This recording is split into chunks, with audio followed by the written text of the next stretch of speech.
before our eyes, and laying aside all private interests, prejudices, and partial affections, the result of all our counsels may be to the glory of thy blessed name, the maintenance of true religion and justice, the safety, honor, and happiness of the Queen, the public weal, peace, and tranquility of the island, and the uniting and knitting together of the hearts of all persons and estates within the same, in true Christian love and charity, one towards another, through Jesus Christ our Lord. Amen.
This Honourable House resume its sittings. Call of the roll. Mr. Witter, Mr. Samuda, Mr. Holness, Dr. Clark, Mr. Shaw, Dr. Chan, Mr. Montague, Ms. Grange, Mr. Henry, Mr. Bartlett, Mr. Mackenzie, Mr. Chuck, Mr. Darrell Vaz, Mr. Warmington, Mrs. Robinson, Mr. Hutchinson, Mrs. Robinson, Dr. Tufton, Mr. Warmington, Mrs. Williams, Mrs. Malahoo-Fort, Mr. Spencer, Mr. Green, Mr. Terrelong, Mr. Main, Mr. Arscott, Mr. Azan, Mr. Montague. Well, who's that? That's okay.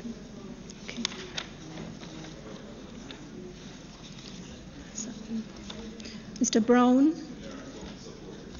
Dr. Brown-Burke, Mr. Buchanan, Mr. Bunting not there, Dr. Campbell, Mr. Leslie Campbell,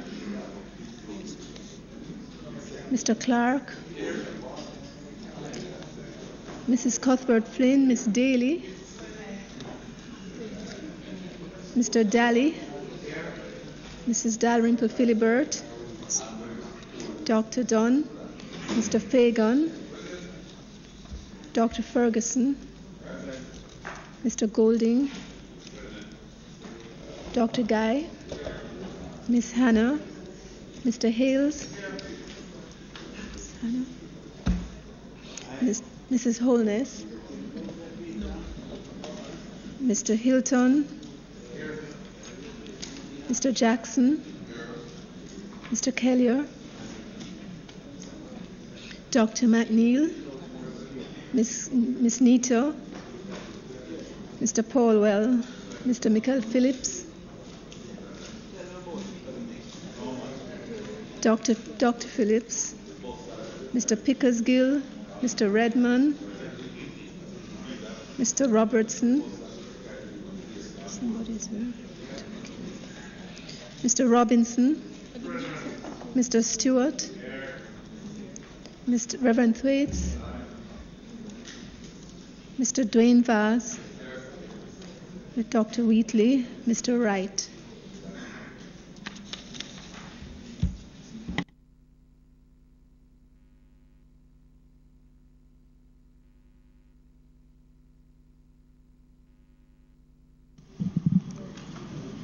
Statements by ministers.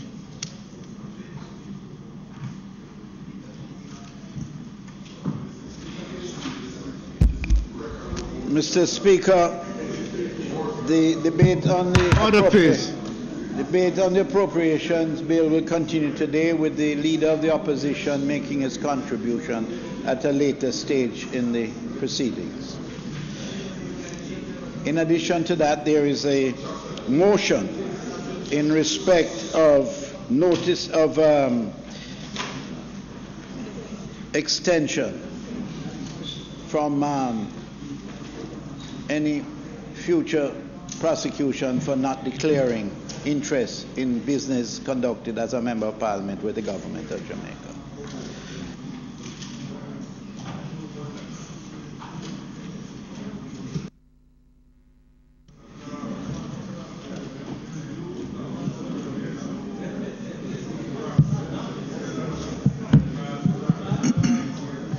Members, the House is in session. I am requiring that we follow the rules. The next item is announcements. Laid on the table of the House today are the following.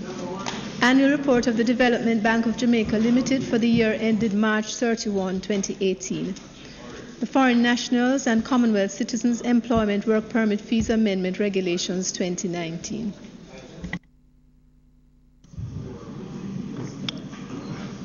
Members, I have at this time to announce the presence of a number of visitors, former members of Parliament and ministers and senators. And we have from the Norman Manley High and our students and their teachers.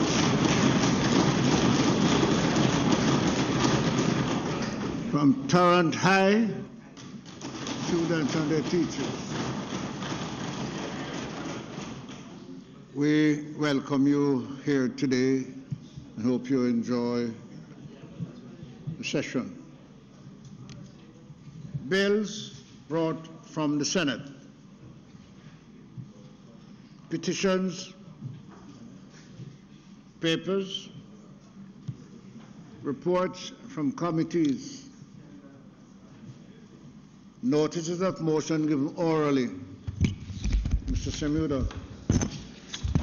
Yes, Mr. Speaker, I beg to give notice that at the next meeting of the House I will move the following motion. Whereas subsection 1GI of section 41 of the Constitution of Jamaica requires a member of this Honorable House of Representatives to vacate his seat if any firm in which he is a partner or any company of which he is a director or manager becomes a party to any contract with the government of Jamaica for or on account of the public service, or if he becomes a partner in a firm or a director or manager of a company which is a party to any such contract.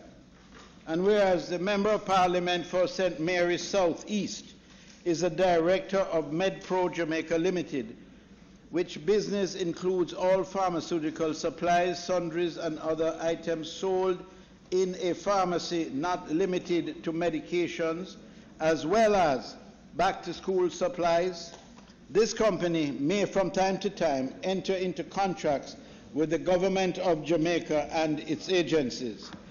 And whereas the member has disclosed his interest in this company, be it resolved that this motion be referred to the Ethics Committee of the House of Representatives for consideration and report. Mr. Speaker, I further beg to give notice that at a later stage today, I will move for the suspension of the standing orders to enable me to take this motion. Mr. Speaker. Mr. Whittle. Mr. Speaker, I beg to give notice that at the next meeting of the House, I will move the following motion. Be it resolved that the Foreign Nationals and Commonwealth Citizens Employment Work Permit Fees Amendment Regulation 2019 under the Foreign Nationals and Commonwealth Citizen Employment Act, which were laid on the table of the House on the 14th day of March 2019, be referred to the Regulations Committee of the House of Representatives for consideration and report. Mr. Speaker, I further beg to give notice that at the later stage today, I will move for the suspension of standing orders to enable me to take this motion.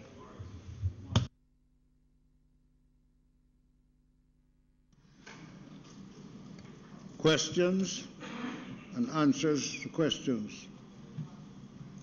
Motions that may be made at the commencement of public business requiring notice. Motions relating to the sittings of the House. Motions for leave to introduce bills. Presentation of bills without leave of the House first obtained. Public business.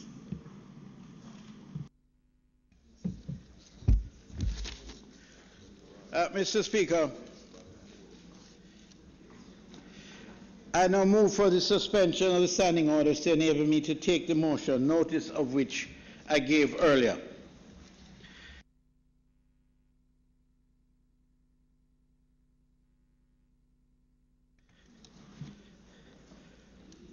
Mr. Speaker, before moving for third reading, I want to advise the House that the decision has been taken that in the instance of the membership on this Ethics Committee of Dr. Bloomfield, they will be replaced by Dr. Maurice Guy, the member from Central St. Mary, with the approval of the House, if the House so approves. So I'll pause and then come to third reading.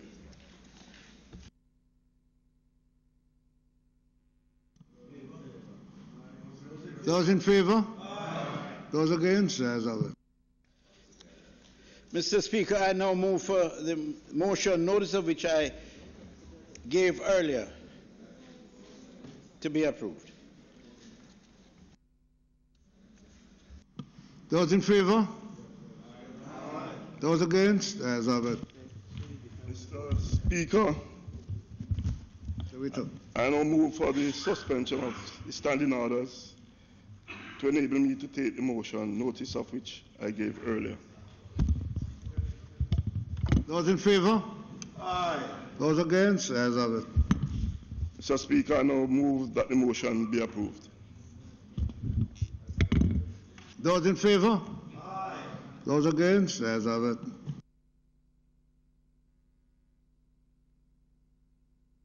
Motion approved.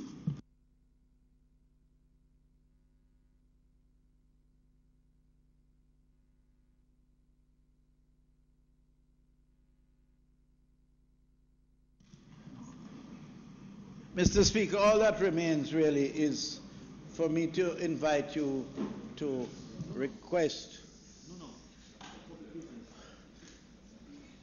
Aren't we at public business?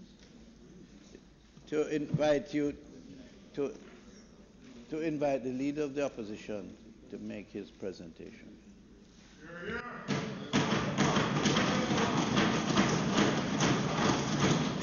Dr. Phillips.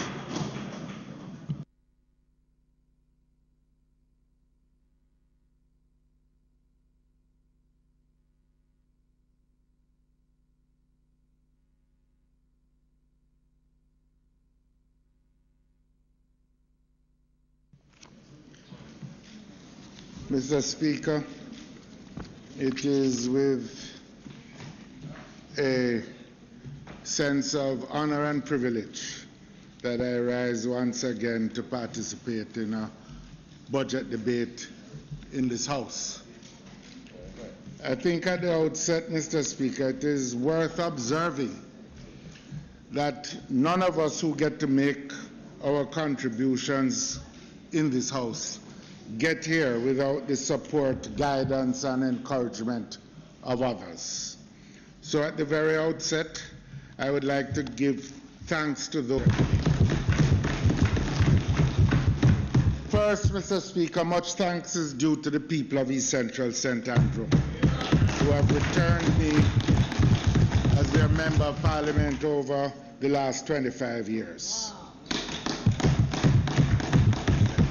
I thank Councillors Nena Wilson and Dennis Gordon, who represent the Hagley Park and Maxfield Park divisions respectively, for their continued support, as well as Ms. Waynette Strawn, who leads the efforts to hold our standards high in the Cassia Park division.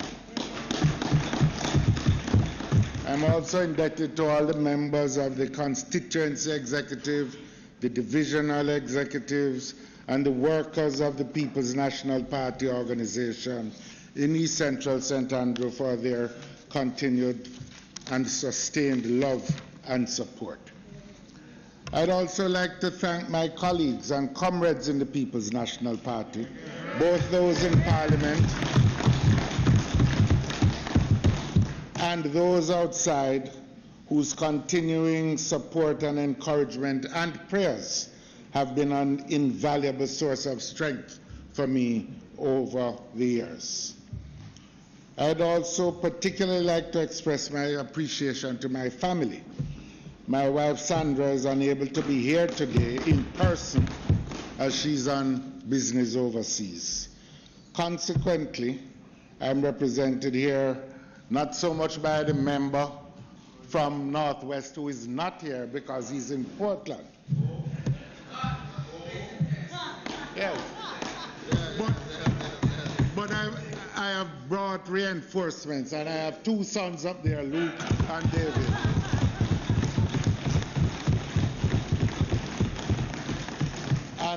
And they are in the gallery now. Who knows? And there is one not here who may very well be the one, if not all, who come and sit in the chamber.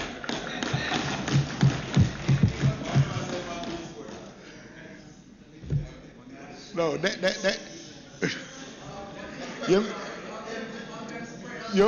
you mean to? No. You mean send one over there? No, their grandfather and father and great grandfather will have a big problem. But I want to thank my family. Without their support, this task would be infinitely more difficult. My other sources of personal support include my household staff, the security detail, members of the shadow cabinet, and again the team in the office of the leader of the opposition led by Mrs. Imani Duncan Price, and the team at the headquarters of the People's National Party led by the General Secretary. A special place is reserved for the thousands of Jamaicans who offer their prayers and their guidance for my success. They express their hopes and aspirations for our mission through personal conversation, emails, letters, prayers offered, messages, and the like.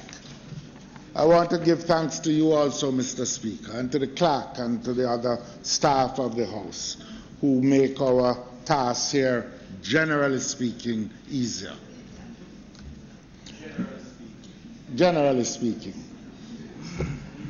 None of this, of course, would have been possible without the blessings of the Almighty, that great architect of the universe, without whom nothing would be possible. Mr. Speaker, at every stage of my life, whether as a high school student, a university student, a young Rastaman, a Black Power militant, a lecturer at the university, or an elected representative of the people, and now as the leader of this great party, the People's National Party, I have always been motivated by the desire to serve my fellow Jamaicans. Service has meant sharing their lives and helping them in every possible way to realize their hopes and their aspirations.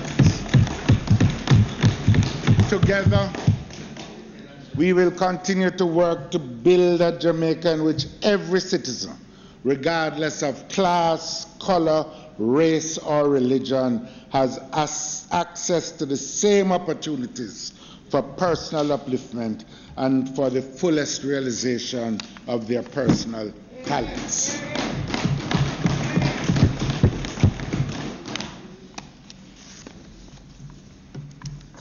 Mr. Speaker, as I listened to the Minister of Finance last week, I found myself reflecting on the discussions I've been having with the Jamaican people in many walks of life, in their districts, in their communities, in the town centers across our beautiful island. I listen to their concerns as they relate the stresses of daily life, the worry about not making ends meet. I hear the same concerns from our teachers and other public servants, the police, the men and women buying in the markets and those selling in the markets. I see the despair in the eyes of our farmers and the young men who see no options, the small business owners struggling to survive, and the single mothers who shoulder life alone on behalf of their children. My presentation today is for them. It is a duty to be the voice for those Jamaicans who are excluded from the official narrative which was presented last week.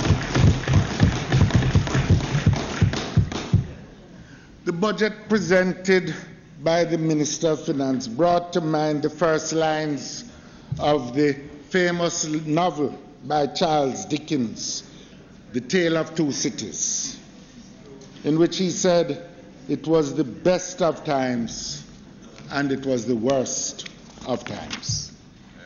The official story, the official narrative given by the minister would say in effect that this is now the best of times. But at best, that story is an incomplete story. And at worst, that story, the official narrative, is a distortion of the reality experienced by far too many of our people. Therefore, my presentation will concentrate on the people's experience. However, let me first commend the current administration for maintaining fundamental aspects of the economic reform program that they inherited from us. Before proceeding to Mr. Speaker, let me particularly welcome the members of the diplomatic corps who have taken time out to be here.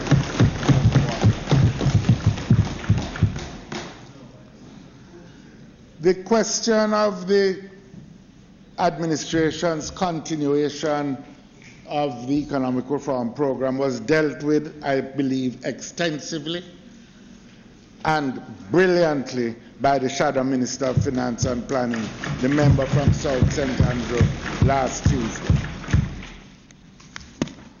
The progress made on the economic reform program, which was started in 2013, has continued in critical areas. The debt is further down. That's a good thing, the public debt. Job creation has continued. That's a good thing.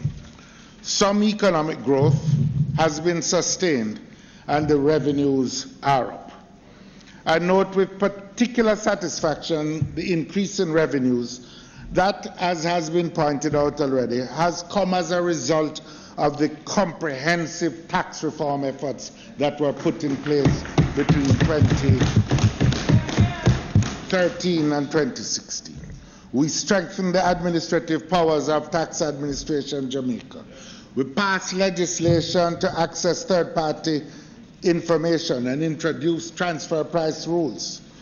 We put in place measures to incentivize the productive sectors and improve the rate of return on investment. An amendment was made to the Customs Act, which reduced duties on commodities and eliminated duties on all productive inputs. We reformed the incentives regime to level the playing field for all sectors of the economy. We must now examine whether the budget presented will use these increased revenues to improve the quality of life for the majority of Jamaicans. A careful reading of the budget shows a lack of understanding of the workings of the economy, and even more painful, a lack of appreciation for the day-to-day realities faced by ordinary Jamaicans.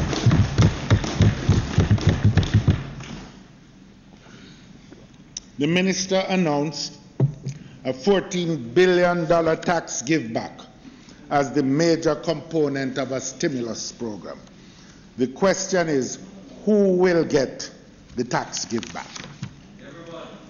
Will it be the majority of those who made the sacrifices 6 years ago to initiate the economic reform program which enabled these increased revenues? Will it include the public sector workers whose sacrifice included a 5-year wage freeze, 2 years with the previous JLP administration and 3 years under the economic reform program that started in 2013. The financial sector also played their part, and the pensioners paid their part. And you know, Mr. Speaker, the pensioners' contribution I liken to the widow's mite that we all learnt about in Sunday school. Because while in absolute terms for each pension it may have been a small amount as compared to the bankers who gave up interest, it was a greater share of their income than it was for the bankers. It was a contribution that they could scarcely afford, given that pension increases had been flat over those years. Those are the people who made these sacrifices, and those are the ones who should be first in line when the chance came for a give-back.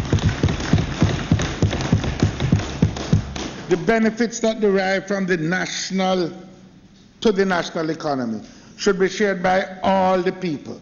It shouldn't read like a friends and family discount, just going to one segment of the investor community. The role of the economic reform program, together with the sacrifices of the Jamaican people to restore Jamaica's financial stability, shouldn't be taken lightly. I still recall the situation that existed before we embarked upon the reform program. Jamaica had experienced 12 consecutive quarters of negative growth. Debt, which was 107% of GDP in 2007, was climbing. The then JLP administration had effectively abandoned the 2010 IMF program after just 1 year. They missed the majority of the deadlines and the structural benchmarks thereafter. Poverty levels doubled from 9.9% in 2007 to over 18% in 2011. Jamaica had lost credibility in the international financial markets, and in fact some were describing us as being on the way to becoming a failed state. The road at the beginning of the economic reform program was particularly difficult. I had to face the IMF, the IDB, the World Bank, and others who doubted that we had a capacity or a willingness to do the reforms. There was a loneliness that I often felt when negotiating the best deal for Jamaica, when there were others, some on that side, who were saying, sign now, sign at any cost as our reserves declined. They said, take any deal on offer. After successfully renegotiating the IMF agreement and re-establishing Jamaica's credibility by consistently passing the test, they started to sing another tune. And them say, all we could do is pass IMF tests. Could we have gotten this far to where we are today without passing those IMF tests? Look at what I have come to say. Those who were criticizing yesterday are now the same ones reaping the fruit today and rejoicing. But is love still? Nothing is wrong. As they say, Paul planted, Apollonius watered, and God Almighty gave the increase. So we are happy for Jamaica's sake. But the important lesson is that we got here on the basis of a national consensus. And that consensus, if I'm to talk the truth, you are here at the consensus as someone who came late to the party.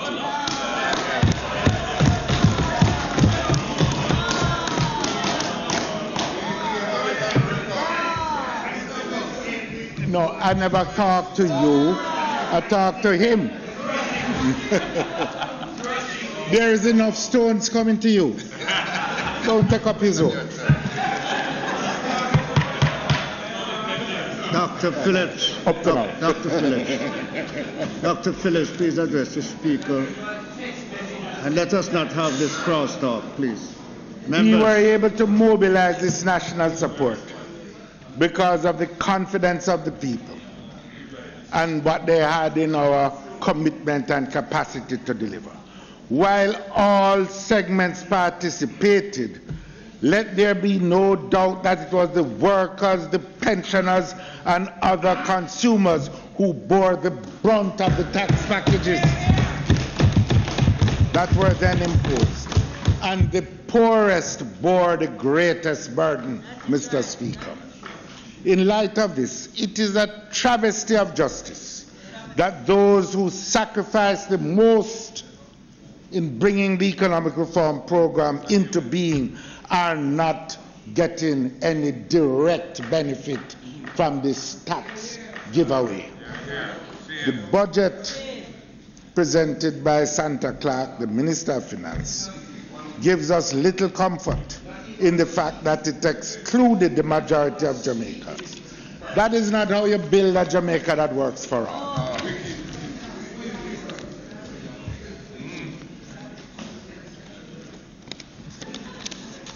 In sharp contrast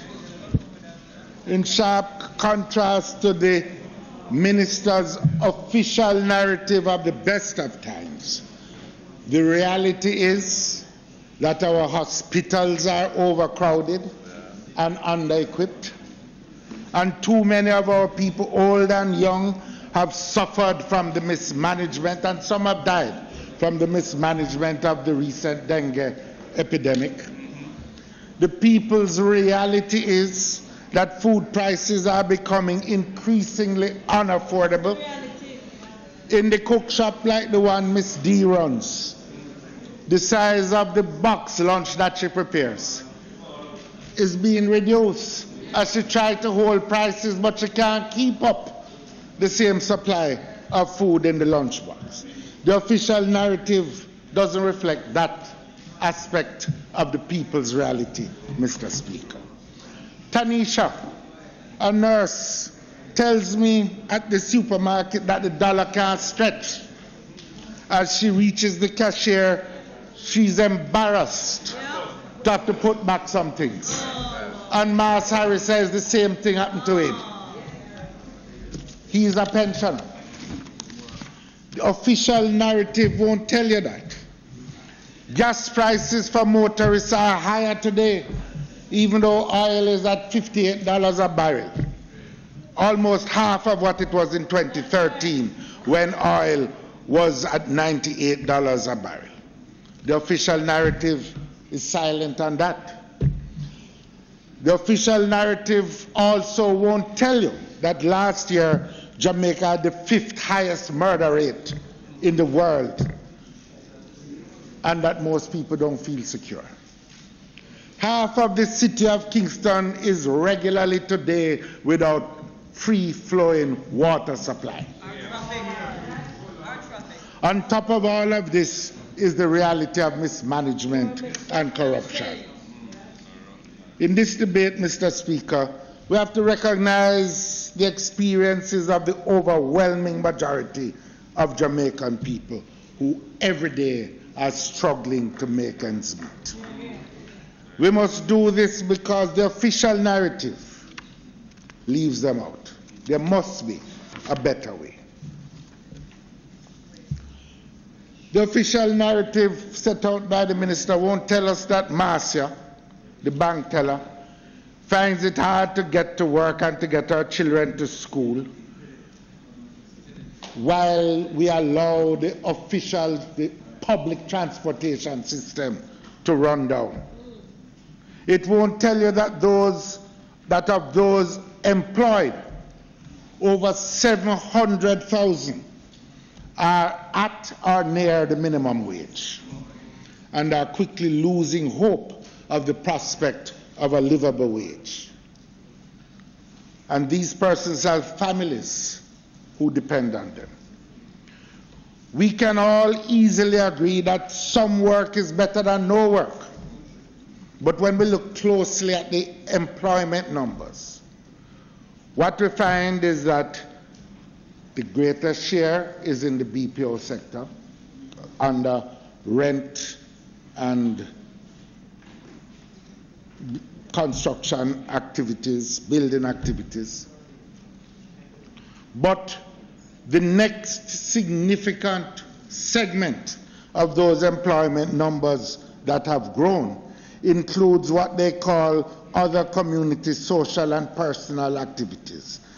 People engaged in vending, car washing, window wiping. We call this, in reality, the hustling sector in the country. I've been long here. These are not the signs of the kind of economic development that we seek, and they're not the signs of economic development that economists usually point to. We have to look beyond the figures. It is also of significance in relation to the BPO sector, as former Prime Minister Bruce Golding pointed out recently in an article in the press, that of a sample taken of recent UWI graduates, the average wage earned by 25% of the graduates was $50,000 a month, and 75% earned under $100,000 and were unable to meet their student loan obligations satisfactorily. How did they start life and raise families? Even some of those who are working, the working poor, are one prescription bill away, or one kidney dialysis away, or one other medical event away from abject poverty and crisis in their lives. Now, while some jobs have been created, let us not lose sight of the fact that there are some 474,000 Jamaicans between the age of 15 and 55 who are not seeking work and not working. So while Johnny and Marie might get a short-term job, Mikey and Dottie are outside of the labor force. Where are they in this budget narrative? What is provided for them in the official narrative that we were presented with? All these people were hoping that the budget presented by the minister would have better explained their present hardships and presented real opportunities for their lives.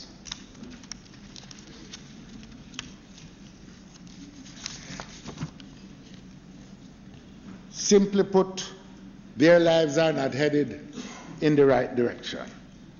There must be a better way. Not only is the official narrative out of touch with the people's reality, but it is also woefully out of touch with the growth realities of the economy. No matter how you want to nice it up, Minister, if 5 in 4 was abandoned last year, This year, the budget buries it.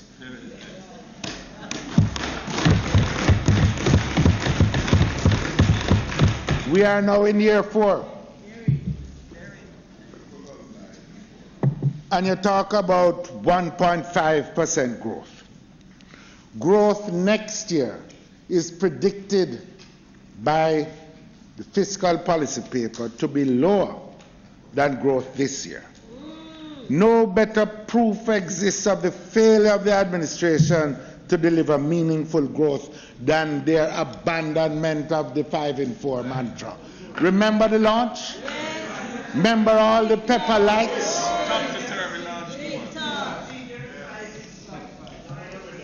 No, but it's true. The failure to grow the economy is not only being confirmed by the international community, but what it shows is that the gains previously made in creating a propitious, a favorable investment environment in the country are being squandered. Those gains are being squandered. Over the past year, Jamaica's ranking has fallen on critical global indices. The ease of doing business ranking prepared by the World Bank, Jamaica fell from 70 to 75. Forbes Best Countries for Business report, Jamaica fell from 72 to 80.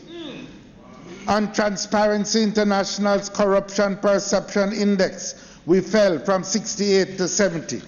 And in the World Economic Forum Global Competitiveness Report, Jamaica's fell from 70 to 79. That is not heading in the right direction. That is heading the wrong way.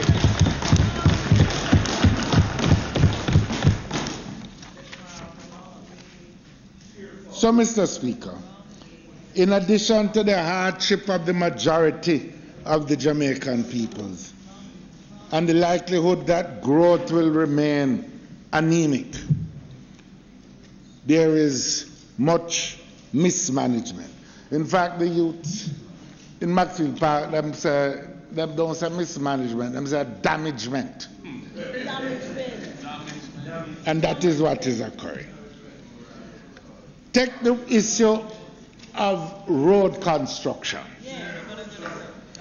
We left a financed program of road construction together with a process of consultation and a template of coordination to facilitate implementation of road construction with minimum disruption. This process is what made the implementation of the Portmore Highway construction take place without disruption. We were able to accommodate the traveling public, accommodate all the commercial enterprises, large and small, including the Portmore fishing village that was on the causeway. Under this administration, the implementation of the road construction program has become an albatross around the necks of both the traveling public and businesses alike. That is not management, that is damagement.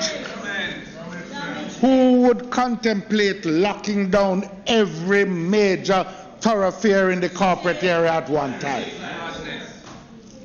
And when the decision was taken to lock them down, there was no provision either for pedestrians or motorists, not dialogue with the business operators in the areas affected so that they could benefit from their views as to how best to do it.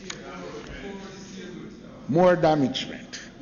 And to make matters worse, the required coordination between the National Works Agency, the implementing agency, and the contractors, and the other affected enterprises seem to have been non-existent.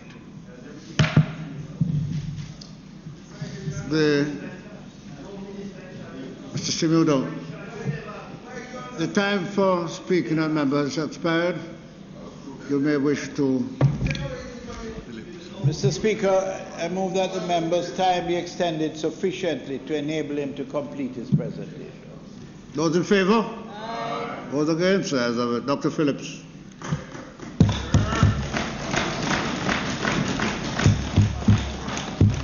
Thank you very much, Mr. Speaker, and I thank the members.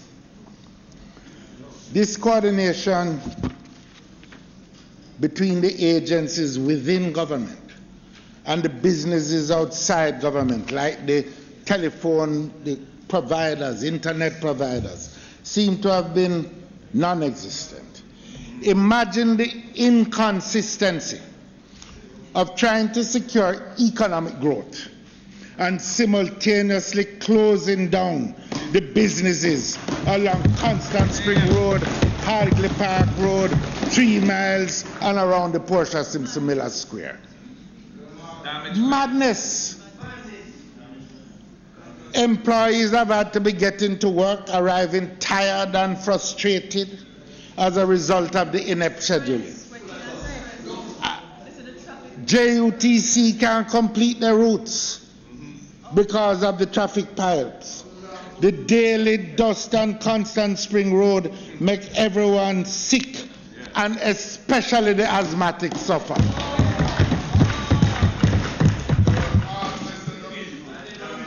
Gas stations have closed. Businesses have had to relocate. Too many people are faced with emergencies, including medical emergencies. In this gridlock, nobody seems to care, and you're telling us that you're heading in the right direction. It's not the first time that we're building roads in Jamaica. I remember when I was Minister of Transport and Works, we did 4 roads, Malines Road, 4 roads to Boulevard at 6 Mile. No such dislocation. We did Hope Road, Ligani to King's House Gate. No such dislocation and chaos. Let us not forget that the buck for this mismanagement stops with the office of the Prime Minister.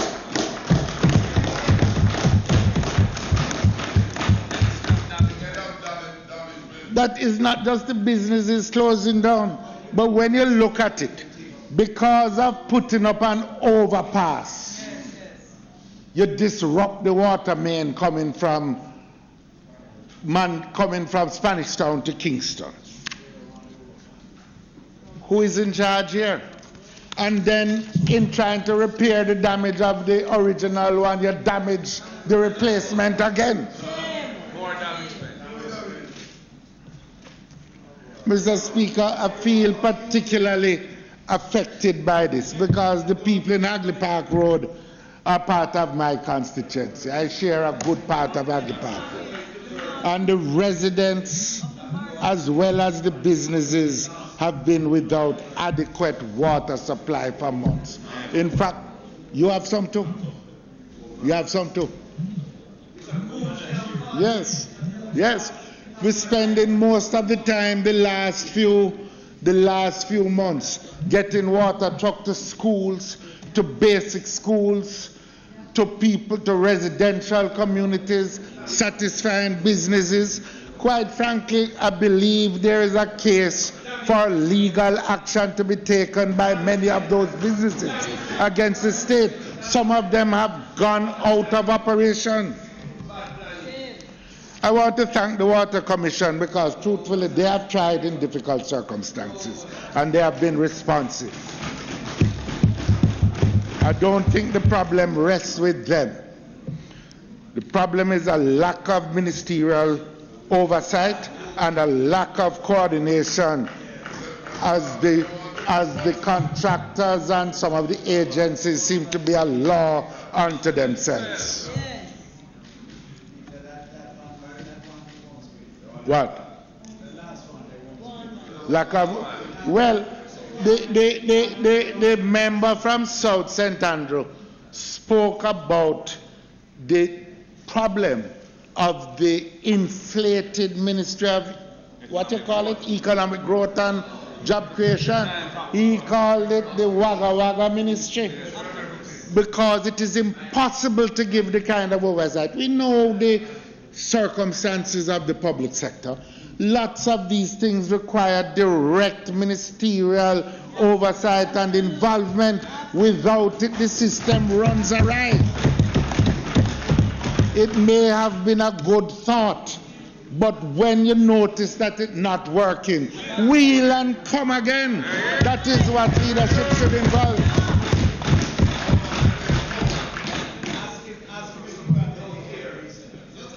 Oh.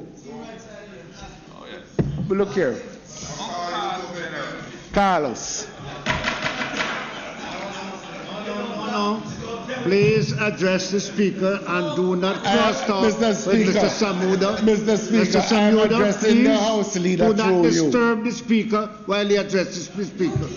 Mr. Phillips, will you address the speaker and proceed with your... Mr. Speaker, look here, there are times when we quarrel. This is not one. Up to now. But seriously, Mr. Speaker, the issue is not whether the minister is helpful. I have found the minister helpful. I have found other ministers helpful. The issue is setting up systems so we don't have to seek the personal intervention of a minister day after day to get something done. And so that the people without a links, like we have a links, can get service delivered to them without having to have the links. That is what we're seeking. Mr. Speaker, in this catalogue of mismanagement, forgive me if I single out what appears to be a deliberate attempt to allow the JUTC to run down. I feel particularly strongly about this one because Jamaica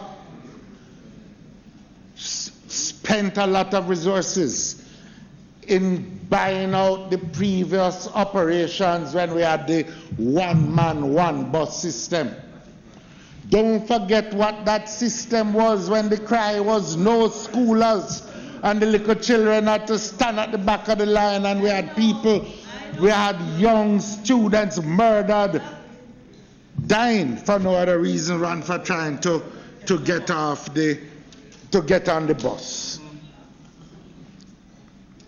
But now, what do we have? Over the past 2 years, more than 100 buses at JUTC have been taken out of service due to lack of maintenance. Fare revenues have fallen by over $1 billion in the period between 2016 and 2018. Projected losses of the JUTC for 2019-20 are estimated at $9 billion, the highest ever. The Ministry of Finance is providing some support to make up this loss, but what they are providing is not sufficient to make it up.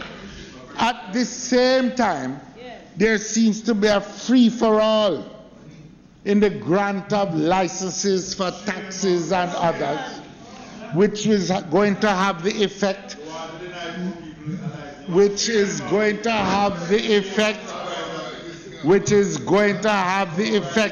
of causing more pressure on the company. It is going to have the effect of further running down the company and returning us to the day when what you will have is no viable public transport system for a city of 1 million people as we have in Kingston metropolitan. Mr. Speaker, point of order. Modern city. Point of order, Mr. Speaker. Point of order, Mr. Speaker. Point of order, Mr. Speaker. 1 minute, Minister. Order, please. Order, please. Let the Minister state his point of order. Mr. Speaker, the member is misleading the House because in the liberalization of the transport sector, we were very clear that the additional license will they have the exemption of the KMTR. 225 sub-franchise licenses are available under the JUTC. The liberalization is for other parishes, not within Kingston and St. Andrew, and that has been very clear. Mr. Speaker, it has become a pattern in this House that people interrupt a debate when it is underway. That is no point of order. Mr. Speaker, he has an opportunity. He has an opportunity to respond.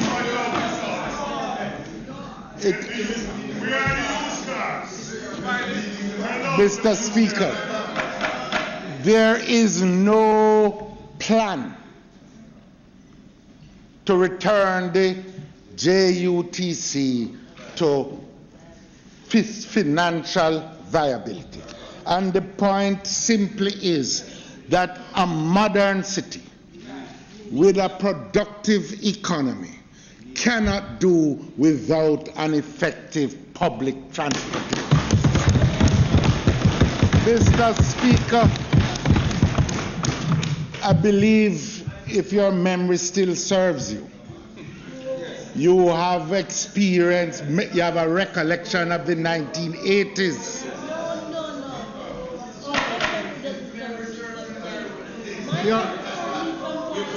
All of us forget sometime. Mr. Speaker, no ill intent is intended. All of us forget sometime. There are things Carl said that he doesn't even remember now.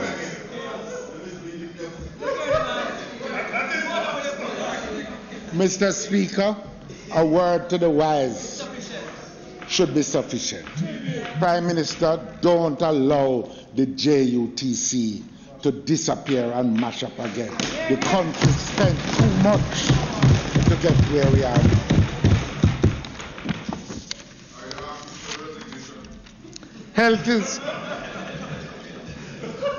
Health is yet another area that is afflicted by poor management. Healthcare delivery at the Cornwall Regional Hospital, despite repeated assurances of its repair, is still below acceptable standards. At the Bustamante Children's Hospital, there have been approximately 200 less procedures done in 2018 than they did in 2016. Not because there were 200 fewer children in need of procedures, but because of the declining capacity to do these procedures at the Children's Hospital. At the Kingston Public Hospital, it's now operating, Mr. Speaker, they say at 110% of bed capacity. What that means that approximately 1 in 10 of the patients at the institution doesn't have a bed to lie down in. That's what it means. They're sleeping in wheelchairs, on benches, and even on the floor. This is not only happening at KPH, it's happening at Savlamar, Maypen, St. Anne's Bay, and at other hospitals as well. Mr. Speaker, there must be a better way. All across the health system, we see evidence day after day that the free healthcare policy is an illusion. Because when you present yourself there, you can't go further in the system to get the treatment that you need. Were it not for the patriotism and the professionalism of the doctors, nurses, and the other medical professionals, and the health workers and the health administrators, the whole system would have crashed by now. There must be a better way, Mr. Speaker.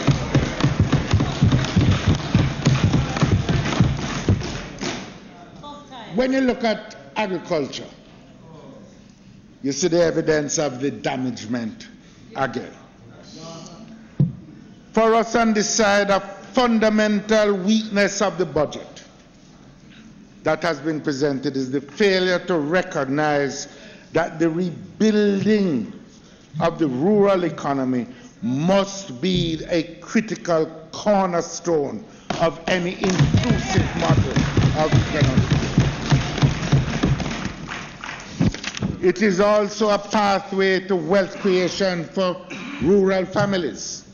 The collapse of export agriculture, and in particular sugar, and the failure to modernize domestic agriculture has left the majority of Jamaicans who live in rural Jamaica facing poverty, and has opened the doors for the proliferation of crime throughout rural Jamaica.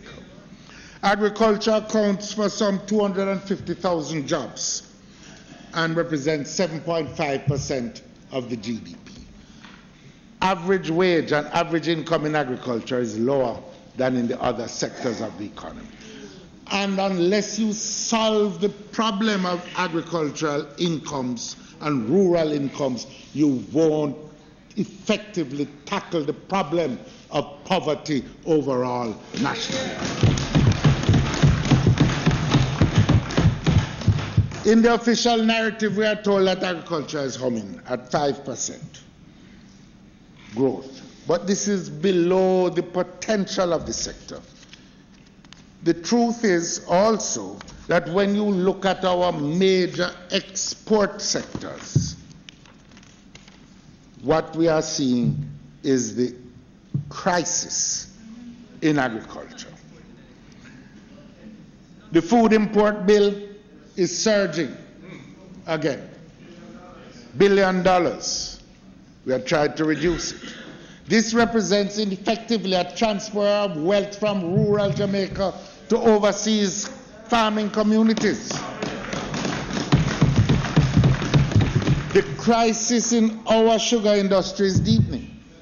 The closure in Monimus of the factory has resulted in some $30 million less per fortnight being spent in the South Clarendon communities. The bars, the supermarkets, the corner shops down there have been closed. Westmoreland, another major sugar producing parish where the cane farmers are bearing the brunt of that crisis. Frome is open. But because of the new arrangements, they are not certain they are going to be in production next year. They have received one payment. They don't know what the final payment is going to be. Both of these parishes, Mr. Speaker, Westmoreland traditionally has been carried by tourism and by sugar and by some domestic agriculture. When sugar falls out, as it has, nothing else is picking up the slack. And a portion of the people are turning to other activities, including criminal activities. And the same thing is happening in Clarendon. That's why both of those parishes are having spikes in criminal activity and in violent activity.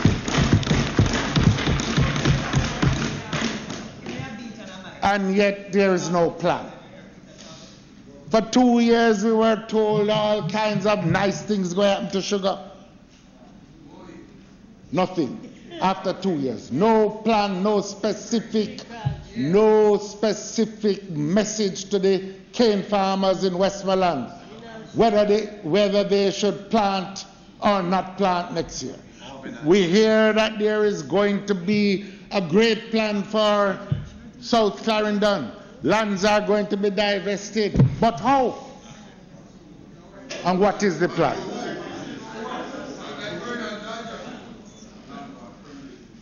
And indications are that the crisis in sugar is going to deepen because the Duckenfield factory in St. Thomas is going to close as well. And then the crisis is going to spread. Look at coffee. 3 years ago, farmers were getting $12,000 a box for Blue Mountain coffee beans. The last crop coffee was being purchased for around $3,000 a box, little more. Clearly, our farmers can't buy fertilizer, pesticide, and all that goes into producing the crop if they're earning only $3,000 per box. Nor can they take care of the needs of their families for education, health, etc. on this reduced income. While there has been some response from the private sector, there has been precious little response from government, and no indication that there's a plan to intervene, even to even out prices to the farmers in the market. The government's indifference to rural Jamaica is much the same as what we are seeing affecting the commuting public in urban Jamaica. While the farmers are suffering and their coffee beans are rotting on the ground, we're still importing coffee in the country for specialty coffee. It would be better even if we were buying the Blue Mountain coffee at a lower price and stopping the coffee from coming in than allowing the crop to be lost entirely. Right. What about exploring plans for some form of crop insurance to store, as they tell us in the good book, store the coffee in the times of plenty? Right. So when there are times of shortage, you can even out. No, but crop insurance work. It will cost you something, but it will cost you less than the social damage caused in the communities.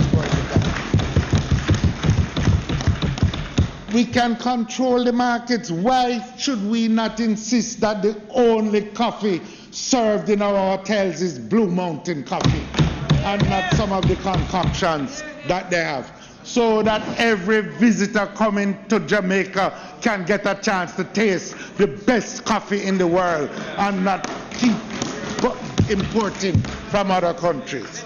It needs some imagination. Leadership is not just PR. It means hard work and ideas.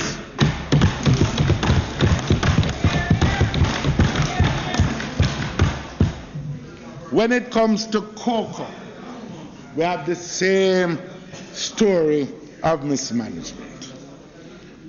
Jamaicans know that our cocoa is among the best cocoa in the world. In fact, Jamaica cocoa is designated, along with some other Caribbean cocoas, as fine flavor cocoa in the international market. We get a premium price for ours as compared to that grown in, say, Ivory Coast or Ghana.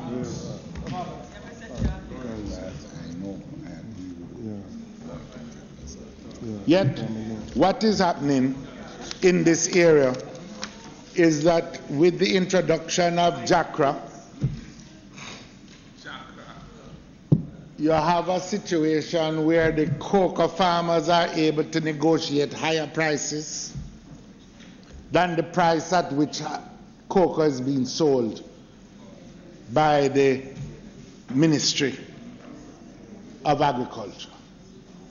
We are losing as compared with what was negotiated in Grenada or what was negotiated in Trinidad, where they're getting $5,000 US a ton, and where our cocoa farmers have negotiated in excess of $4,000. We are selling cocoa for $3,000 US a ton, and it is cocoa as good or better than that which is for which $5,000 is being paid to Grenada and to Trinidad. Something wrong. Something dreadfully wrong. That, Mr. Speaker, is not management. That is damagement of the cocoa farmers.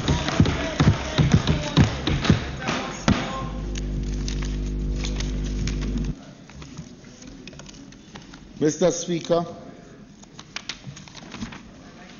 as bad as the mismanagement has been, as bad as the JUTC management has been, and the management in the health services, and the problems with agriculture, they all pale in comparison to the rampant levels of barefaced corruption that have been taken.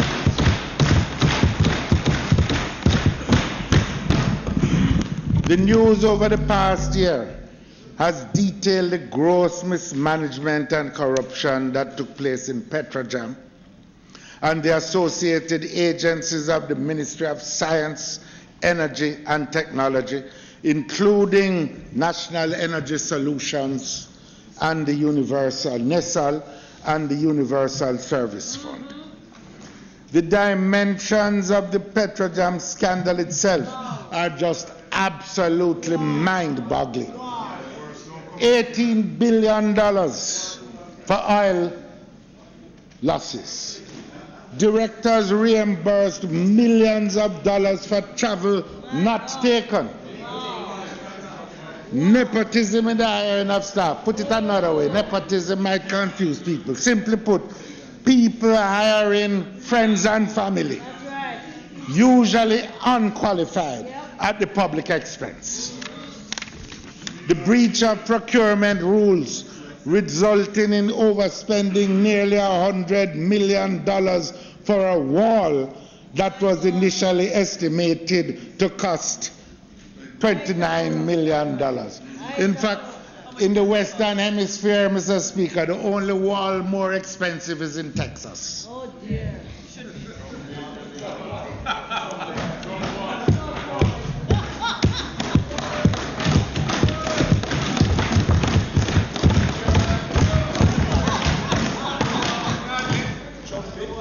The country still can't get over the 4-tiered topsy-turvy chocolate cake for 1,000 US.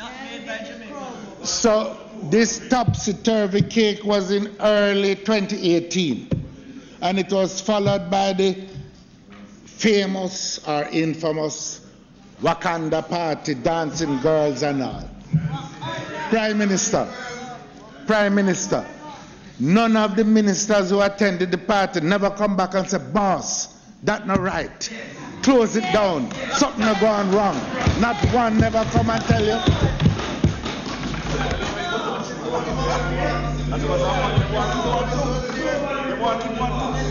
There is the case of an employee with more political connections than qualifications,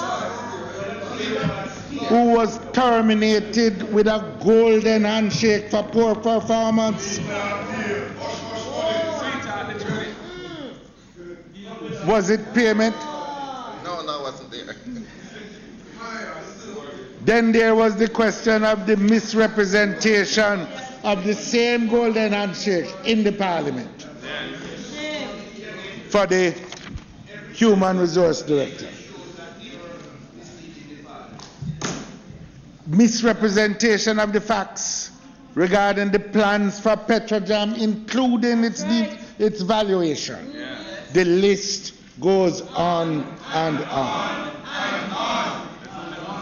When you think about the harsh reality of life faced by the majority of Jamaicans, any government that supervised the travesty where $35 million was paid to one individual who was not qualified for the job over a year, and $35 million was found under the bed of another employee at NESAL.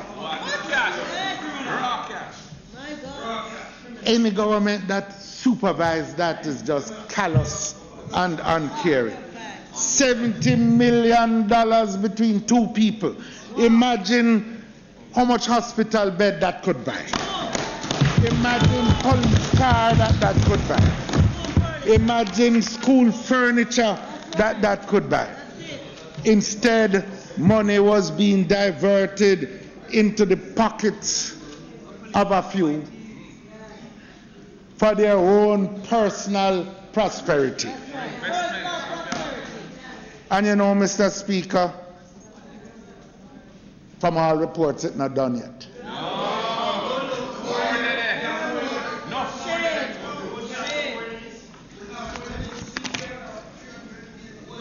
But even more, we shouldn't forget what transpired over the 3 years that the government has been in power. It started before year one had been completed with the bushing scandal. Then there was the police used car scandal, the firearm licensing scandal, the $17 million welcome sign, the missing funds at Duns Rivers Fall, the misuse of funds at the Student Bureau. You know, Mr. Speaker, I ask myself all the while, why is only the scandal bag that them ban? Them should ban the whole bag of scandal.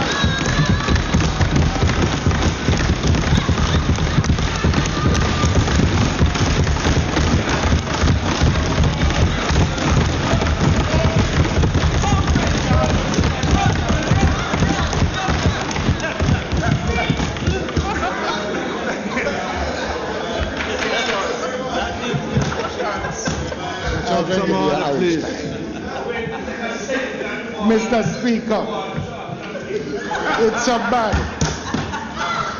so bad that the international agencies are taking note. Just last week, the review team of the IMF found it necessary to publicly comment on the levels of corruption in the country.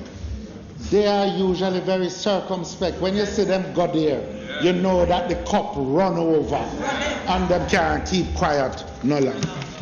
Yet you say we're going in the right direction. This thieving and mismanagement of public funds must stop.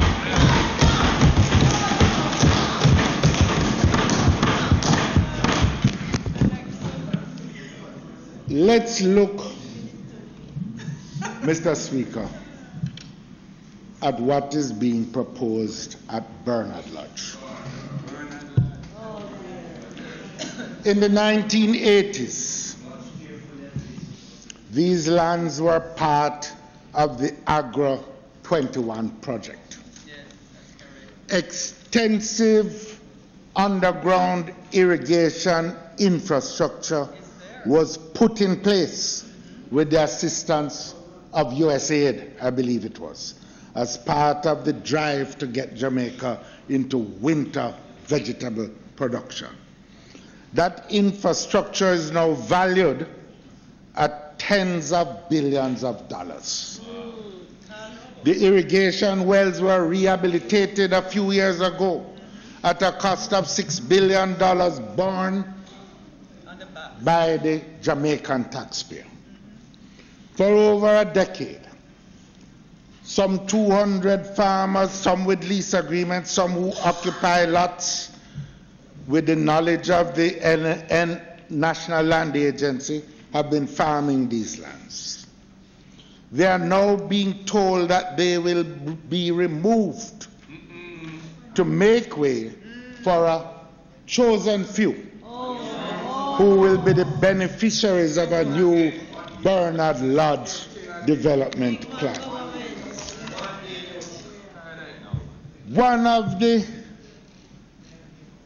farmers, a 25-year-old youth named Poochie. So them call him. You know the country thing.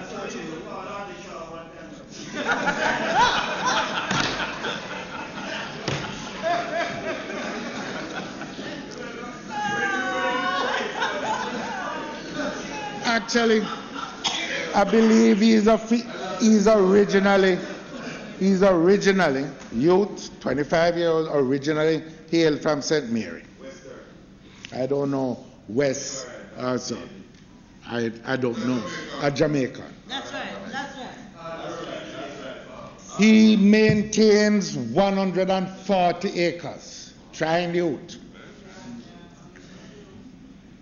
He supplies callaloo to an agro-processor for export and onions, which he sells to a mother farm. He recently signed a contract to supply cassava to Red Stripe. He had just cleared his land to plant the cassava and is given notice to quit. He will be uprooted. This is the action of an administration that presents a budget that says it supports agriculture to help farmers grow. The issues that Bernard Ludd raised profound questions of policy and procedure. We know that a development plan was prepared, but there was no participation of the farmers. And you know, there is a fundamental difference between us on this side and those on that side. We will forever set our standard by the politics of participation. We believe in inclusion, dialogue, consultation with the stakeholders of the country affected by our policies. No dialogue with the farmers. There was no advertising of the properties as was required by the 1997 procedures for land divestment. Have those procedures changed? No. Is there not to be transparency? How were the new purchasers selected? On what basis? Were the farmers given any opportunity to participate in the purchase of the lands? All the lands were sold before any land agreement has been formalized, and without any tender process. We understand that a large part is to be taken out of agriculture to be used for housing and commercial purposes. The public and we demand to know what's the status of these lands. Have they been sold? Are they being advertised? Is there a tender process underway? The next thing we need to know is what is the role of NEPA. In the past, when private developers applied for housing permits for these lands, NEPA always objected on the basis that it constituted an environmental hazard, including the damage to the water table and the threat of saltwater intrusion. Has there been a change in NEPA's position, and on what basis? Because we still know that the foremost underground water experts, the foremost hydrologists in the country, also continue to object to it. What is happening there appears to be a travesty. You cannot create an economy that is more inclusive by marginalizing innovative people from the mainstream of economic life. The farmers out there are the very people that ought to be encouraged if you want to reach your growth targets.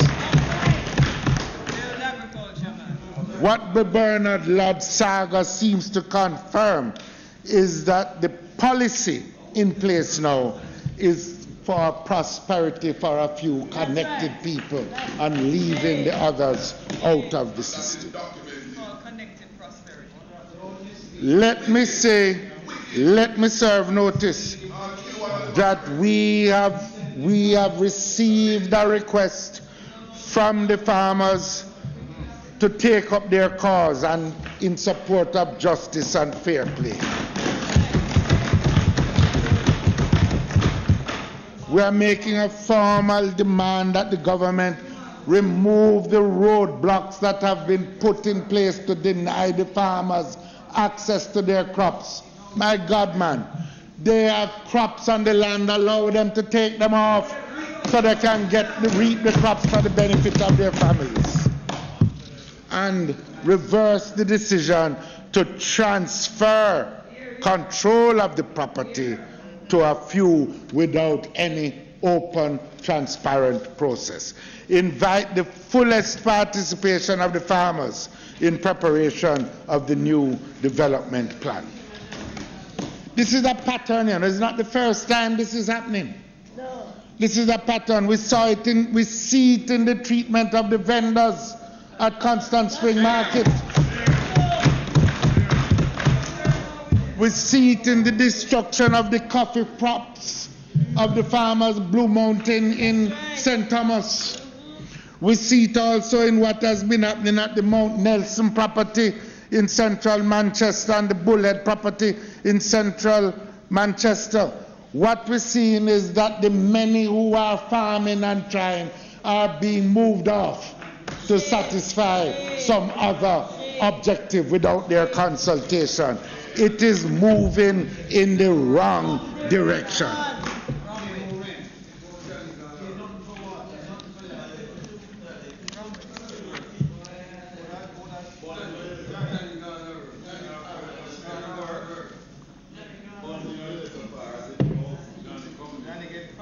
Mr. Speaker,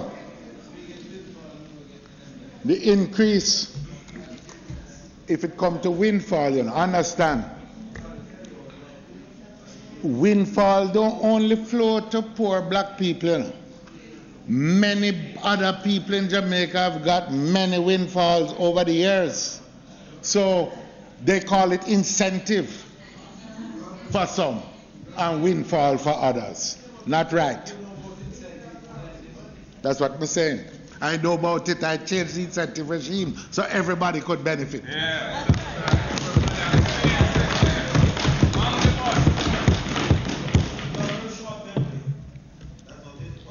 That's why I hope it keep going on for a long time. Mr. Speaker, it is commonplace in societies like ours that corruption feeds crime, and mismanagement has often been a cloak for corruption. Under this administration, all three have grown hand in hand. If we look at murders over the last 10 years, we see that during the administration of 2008 to 2011, there was an average of 1,470 murders per year. In the period between 2012, during the tenure of the previous administration of the People's National Party, the average was 1,128. And then post-2016, the average again has increased to 1,429 per year.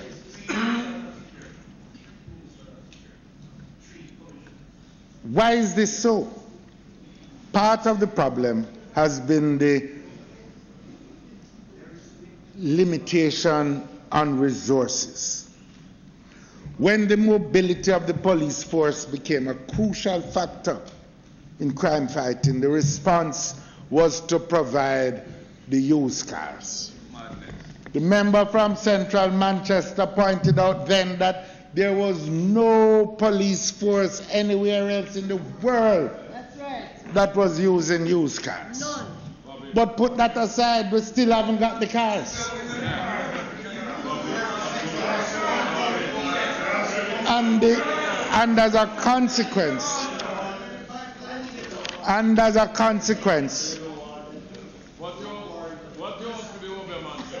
the mobility of the force was compromised.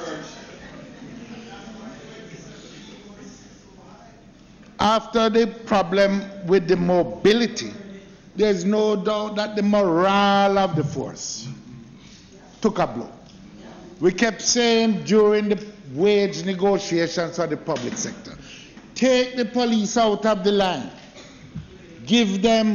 put them at the head of the line, recognize their centrality at this point in time.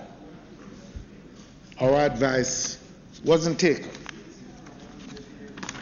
Instead, they were left to the very end, asked to work way in excess of normal hours, which left them over 2 years without any increase in compensation. even as the crime wave placed the lives of the Jamaican people at risk, the priority was not to spend the funds to equip the police force. In fact, budgets were tightened because of the $18,000 a month giveaway, the 1.5 promise. There was also, in addition, Mr. Speaker, the problem of outstanding legislative measures. You know, when you look at the throne speech, last year the promise to pass the legislation to merge Police Civilian Oversight Authority and the Police Services Commission. It never happened. This year, it's in the throne speech again.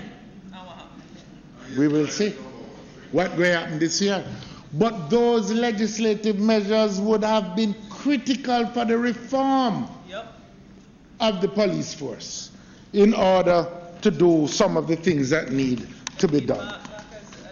Given the improved availability of resources, of which the minister speaks,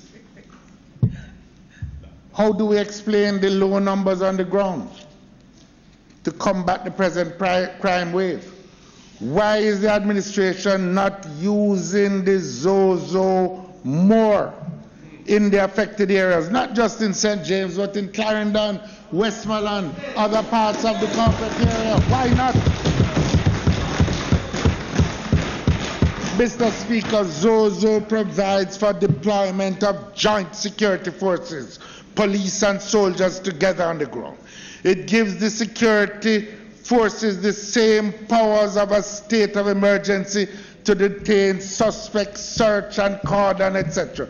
The only additional power of that the state of emergency provides is the ability to detain indefinitely without recourse to the courts. And we contend that this is a step too far. It creates animosity and division between the security forces and community, but also it infringes upon the rights of the citizen. Prime Minister, expand the Zozos immediately.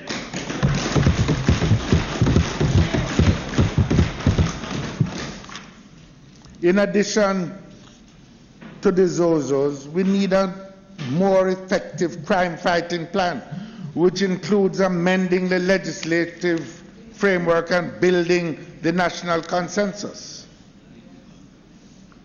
Unfortunately, on both counts, the administration has been delinquent. Notwithstanding the divisive and partisan comments about a vote for the PNPs, a vote for criminals, we all agreed to meet because we are committed to the safety and security of all Jamaicans. When we met at Vale Royal on January 7th, we had agreed that the Attorney General and the opposition spokesperson on justice would meet to look at possible legislative measures. That the date for that meeting was set, I believe, on Tuesday last, and they met on Wednesday. And I am told that the meeting went well, that took place between the Senator Scott Motley, who is here, and her team, and the Honorable Attorney General. So there is a start. But we had also further agreed that in the effort to build a consensus, we were going to meet on January 16th. The date was set. It was agreed that we wanted to build this consensus, and we are going to start a national dialogue with the churches, the private sector, the human rights groups, the trade unions, the NGOs. That meeting is yet to take place. Mr. Prime Minister, set the date. We will come. It's not enough to just have the two of them meet or us meet. We need to build a national consensus to unite the country. against criminality. To make matters worse, the Shadow Minister of National Security and member for South St. Catherine sought and received assurances from the Commissioner of Police that the security force presence would be maintained at the level that existed in St. James and the other areas where the state of emergency had existed following the ending of the statutory period. That was in keeping with our view that the essential ingredient for sustaining the reduction in criminal violence in those areas was to maintain the level of security force presence and the intensity of security force operations on the ground. Sadly, I must report to this House that my information is that the JDF presence in the parish of St. James is nearly 50% lower than it was during the state of emergency, 46% lower to be precise, and that the presence of the JCF is 40% lower than it was. No wonder there is an upsurge of criminal activity in the parish. And while the people of St. James are being left without adequate coverage from the security forces, the Minister of National Security, who seems to be embarked upon a plan which is to impugn the motives of the opposition and the People's National Party. We must do better than that, man. We have to do better than that.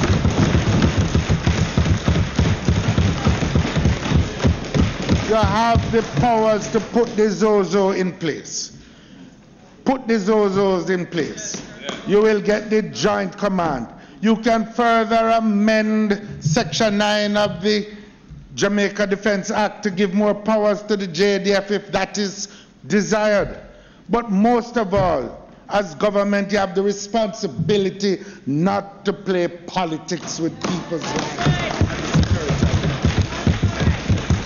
We stand ready to give our support to any measure that will enhance national security without breaching the rights of the citizen.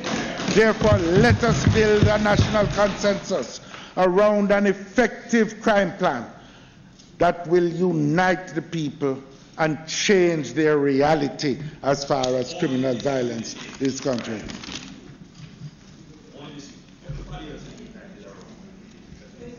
We are united.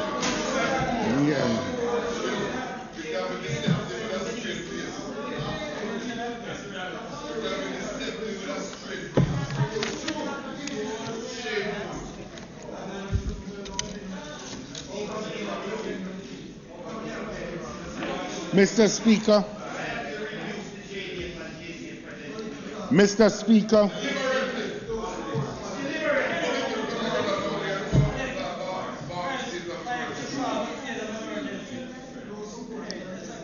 Mr. Speaker,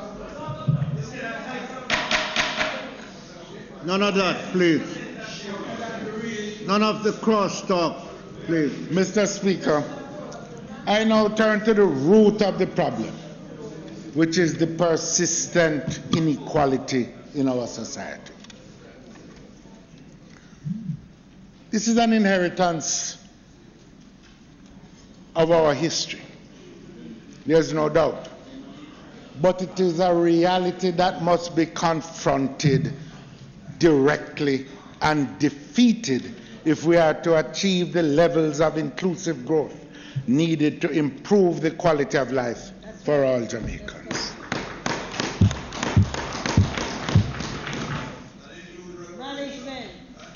An objective assessment of the budget shows that it allocates available resources in a manner which deepens, not reverses, this inequality. It provides less than what is required to build a Jamaica that works for all. We on this side are committed to building a more equitable society in which poverty and social marginalization will no longer be the reality of the majority of the people, while a chosen, connected few enjoy prosperity. A And there lies the distinction between an administration led by this side and the other side. It has always been the mission of the People's National Party, beginning with Norman Washington Manley, and carried more passionately during the during the administration of Michael Manley, and sustained by succeeding leadership to create a more equitable society. Equality and social justice have been the guiding light of the People's National Party from its foundation, and it remains so today. We have spent time since 2016 carefully reviewing our experiences as we sought to develop the policy framework and programs to overturn and transcend the accumulated inequalities which have been part of our scarred history for years. First issue, Mr. Speaker, involves the inequalities in the ownership of land, that most precious resource, and which has been around for 180 years. The so-called 700 squatters of today's Jamaica are not worthless people who are not trying. 700,000 are not worthless people who are not trying. Rather, they are the descendants of those who have never been compensated or given a supporting hand for having suffered the ills and tribulations of their enslavement. I note with satisfaction that in the throne speech, the government relented from its position of the previous year and finally decided to undertake a study on squatting. Let me again repeat, the next PNP administration will, through a combination of legislative changes and administrative innovation, launch the most comprehensive program to address the plight of the landless in Jamaica. Time come now to put an end to the degradation of our fellow Jamaicans, which has been a feature of Jamaican life for nearly 2 centuries. Time come now for Jamaicans to no longer be wanderers in the land of their birth. Mr. Speaker, our determination to proceed on this path is not simply a moral consideration, although morality is important. Neither is it welfare, although caring is important. Yes. It is fundamental to economic development, and it is the cornerstone of social justice. The truth is, we will never secure the rates of economic growth that we all seek to deliver, nor will we deliver on the social justice that our people deserve, nor enjoy the social stability which we so urgently need if we do not squarely confront the problem of landlessness. The squatters in their communities would immediately upon getting title become participants in the mainstream of economic life, because land would not just be an asset, it would be capital in the real sense of the word that they could use. And that small farmer, the 60% of small farmers who don't own the land, don't have title to the land that they now work, would be able, by getting that piece of land, not only to be part of the Jamaican dream and have their place in their land in the sun, but they would also be able to use that piece of paper, buy the pump to get better irrigation, buy the pickup that can move their things to market, fix up their house to give better housing to the family. Mr. Speaker, it is an urgent challenge on which we should both be united to overcome the travails of our history. Similarly, the abolition of the apartheid which defines our educational system cannot be a gradual one. It is an urgent transformation which is needed now.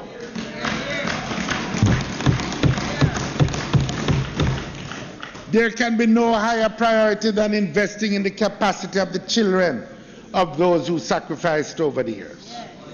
Unfortunately, the education budget in this year's estimates remains flat.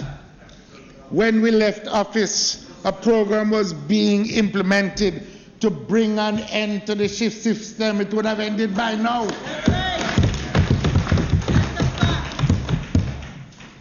Equally urgent is a program to improve the outcomes in the underperforming schools in the secondary system. Quite frankly, this is something that is going to require not only consensus, it's going to require a national mobilization akin to what we achieved with Jamal when we mobilized the whole country to tackle illiteracy in the country and blunt its force once and for all. Now, Mr. Speaker, the challenge is a different one, to educate all those children who are being left behind. There must be a better way. Mr. Speaker, trickle down has never worked and will never work. Another distinguishing feature between us and others is that we don't subscribe to trickle-down theory and decide. That theory, simply put, states that if we create an enabling environment, and if we take care of the investors and business community, then as wealth develops, some of it will cascade down, some of it will trickle down and fall on the shoulders of those who have been left behind. It has never happened, and that is not our view of development. Let me make it clear, Jamaica needs investors of all sizes, big, small, in between. And it is for this reason that I work so hard to create a more favorable environment for investment, both local and foreign. Nor am I advocating a departure from fiscal prudence that I worked so hard and I dare say suffered so much to establish. However, building a Jamaica that works for all won't happen in a trickle-down economy. It is not trickle-down. It is not trickle-down that gave the people of Jamaica workers' rights or improved wages in 1938. It was the intervention of people like A.J.S. Coombs, Alexander Bustamante, Norman Manley and Ken Hill and others that struck a blow on behalf of the workers of the country as an urgent necessity of those times. It was not trickle-down that tackled the social injustices in the 1970s, that passed the legislation for minimum wage, maternity leave, right to pension, equal pay for equal work, equal pay for women. It was the intervention of a caring and visionary administration. Where we are today, we need that kind of action to take us forward at the pace we need to go. And what we know for sure is that the trickle-down approach won't cut it. In 2019, trickle-down will not stop employers from denying Jamaicans their rights under the false premise of contract work. Trickle-down will not put the 700,000 squatters on a pathway to home ownership. Trickle-down will not alleviate the poverty being experienced by the majority of our people. I'm not talking about the poverty rate now in the survey of living conditions. We have to decide what kind of country we want. What kind of country do we have? When more than 54% of the children in the school system, primary and secondary, are there only because they are on PATH program. I am not objecting to the PATH program. We put it in place. But it says something about equality in a country when half your school population has to depend on public benefits. It says something about a country when you have 70% of your workforce, 60% earning minimum wage or close to it. It says something about the country when you have so many people in the working of the workers not being able to benefit from collective bargaining benefits, rights that have been won for them. What we want to do is to see an expansion of the stakeholder society, an expansion of entrepreneurship, which will result in the growth of micro, small, and medium-sized businesses to drive inclusive growth. We want to see public assets listed more on the stock exchange. I want to congratulate the stock exchange. We want to see more broad-based ownership. Big advocate of it. Yes, man. We're not afraid. But we never wanted ever to close it down. But I can tell you this. I am not afraid to say if I have made a mistake. I just move forward to a better way.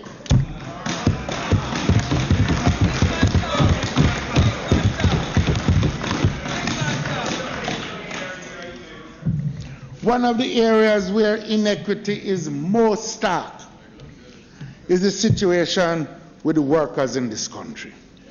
The widespread practice of substituting full-time employment that comes with real benefits, with so-called contract labor, which comes with none, deepens the inequality in our society.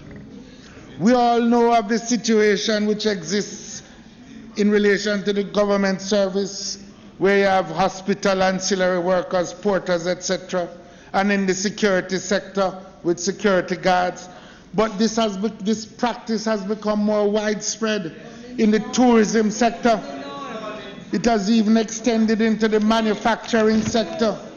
Some of these contract workers have been employed for up to 5 years or more, according to some reports. I want to quote the following observation from an officer of the BITU report in the paper, which I believe is representative of the views of others as well. And I quote, contract work, he says, doesn't make sense. Contract work is only supposed to be there when you have a short-term project doing. So nobody working in a hotel or as a security guard, unless you plan to close down the company tomorrow, not supposed to be working on contract. End of quote. As I have said before, the fact is that contract work denies the workers the rights and benefits that have been won for them by the trade union movement dating back to the days of Buster Manty, Ken Hill, Michael Manley, and Hugh Shearer, and others too numerous to mention. Contract workers don't have no vacation leave, so they can't afford to rest. Contract workers don't have sick leave, so they can't afford to get sick. Contract workers have no stipulated working hours, so they cannot afford to take a lunch break. They have neither collective bargaining rights nor do they have the protection against wrongful dismissals, so they can't afford an opinion. They will have no pension when they retire. Yet in every other respect, they are expected to be as productive and as invested in the work as another regular full-time employee.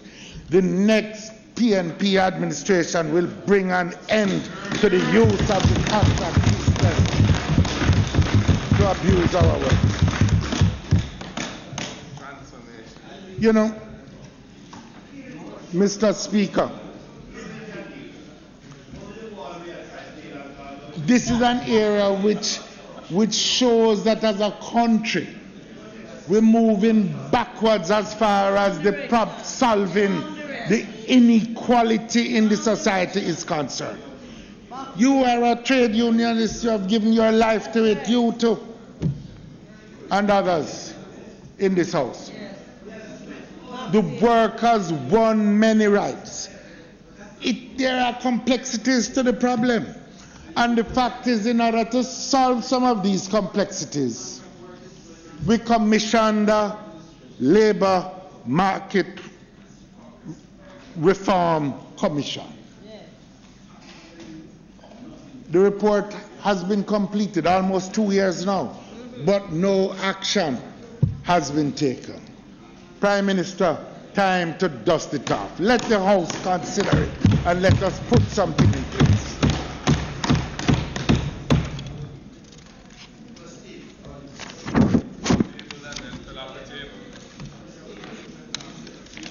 Make us, well, we can, no, we didn't.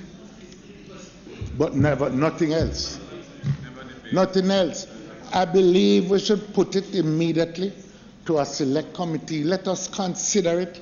Let's see what we can do. Just don't leave it there. People suffering now.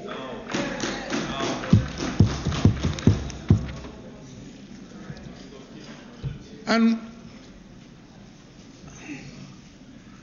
it is with our proposals for inclusive growth and sustained growth that I want to focus now. Mr. Speaker, the Shadow Minister of Finance has already exposed the inadequacies of the budget presented as far as Jamaica's inclusive growth agenda is concerned. He also identified the additional burdens that the budget has placed on those least able to bear them. I've often been advised that the opposition should not offer prescriptions to government.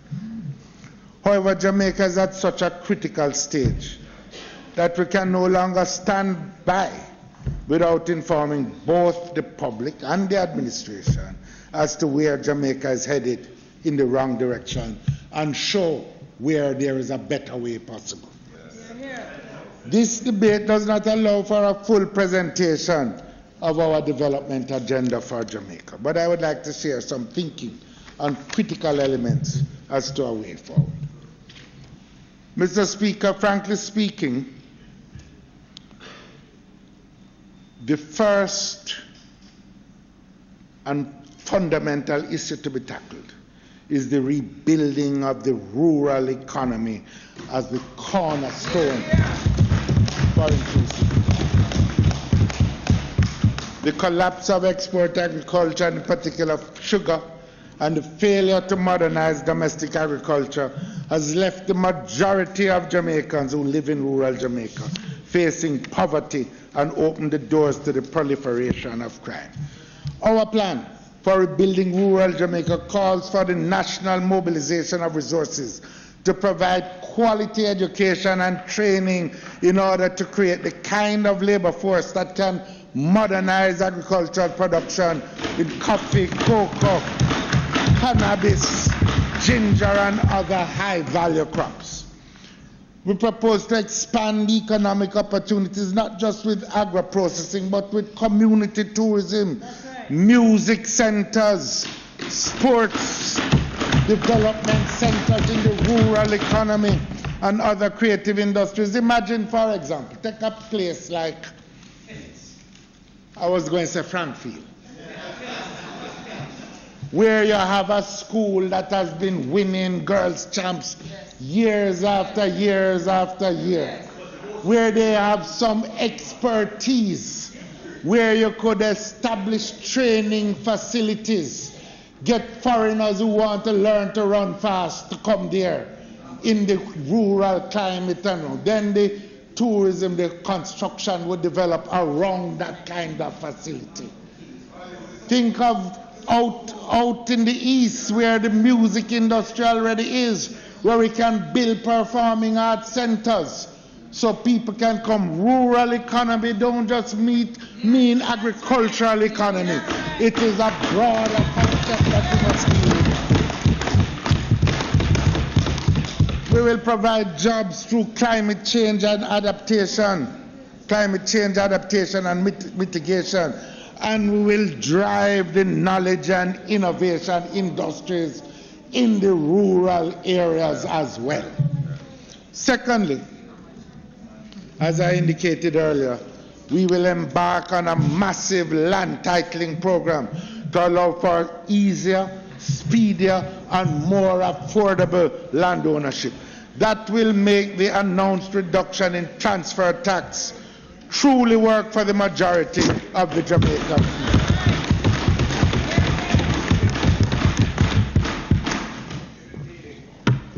The land titling program will also be a critical plank in the rebuilding of the rural economy. This will facilitate the expansion of small enterprises for the 60% of the farmers who hold no title for their land. We are going to link the provision of the title with the accessibility to finance so that the farmers can get title and get the finance. That is the better way, Mr. Speaker. Third is to drive private consumption. Private consumption accounts for about 80% of Jamaica's GDP. Hence, in the reduction of tax, consumption, the consumers need to get a break. Yes. Prime Minister, when you talk, if you don't do anything else, reduce the GCT.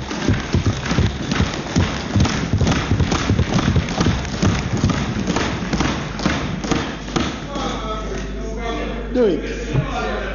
Do it. Give the consumers a break.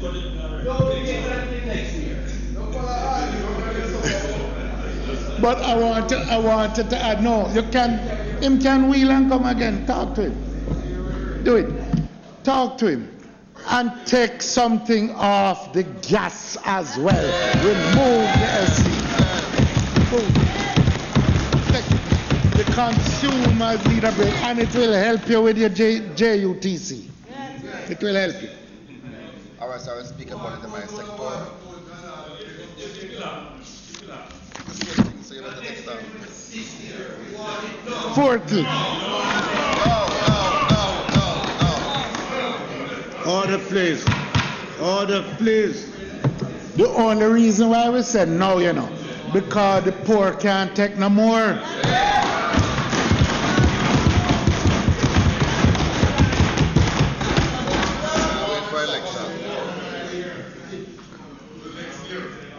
Fourth, we will pass legislation requiring employers to treat so-called contract workers as full-time employees and give them the benefits of full-time employees.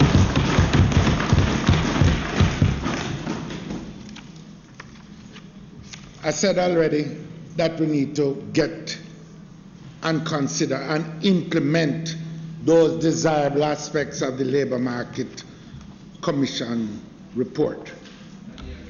But 6, we will immediately restore the policy to prioritize the export of alumina and cut down on the export of raw bauxite in the country. The value added that Jamaica gets from producing alumina is 3 to 4 times that which we get when we export just raw bauxite. We will reverse the policy, the present policy of expanding the bauxite reserves for those companies that have no intention to process alumina in Jamaica.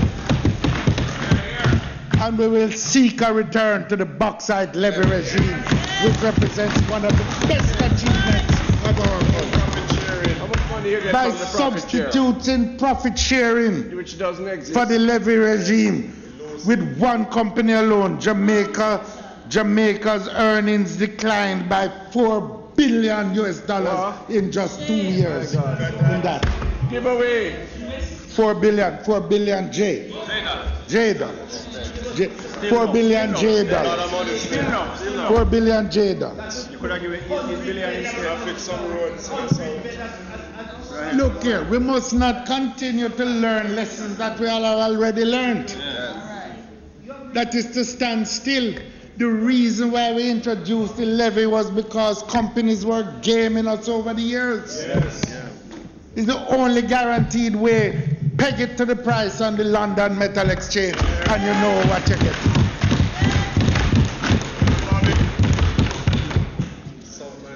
In relation to the social services Come on now. and the educational system, while, and particularly in relation to the students' loans, while the reduction in interest rates is always helpful, we need to face the fact that too many students remain unemployed, or many students remain unemployed after graduation. And even when they are employed, a large number are not earning enough to repay the loans and live a decent life. As a consequence, and given the importance of tertiary education and development, we need more bold action. We will implement the decision to offer a First in Family Scholarship program so that the first child in every family gets a full scholarship once they matriculate. People say, don't do it. But look here, I want to make it plain. Our objective is to get back to the point. To get back to the point for everyone, where every student can get access to tertiary education without having to face the problem of it. So this is a halfway house, recognizing the fiscal difficulties of now. When I went to university, the end of the 60s, never had no fees. Most people got a bursary from the Ministry of Education, which made you almost rich on the campus. You used to own the soda fountain at the time, not own it, operate it. So up at university, yes.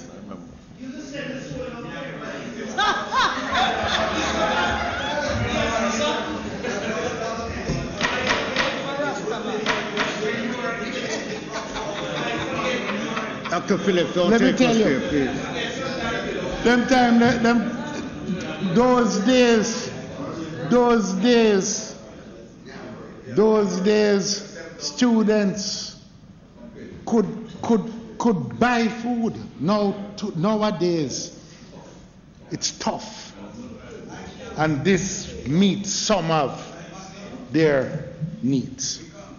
We're going to abandon the requirement of a student loan guarantor. We can provide insurance scheme.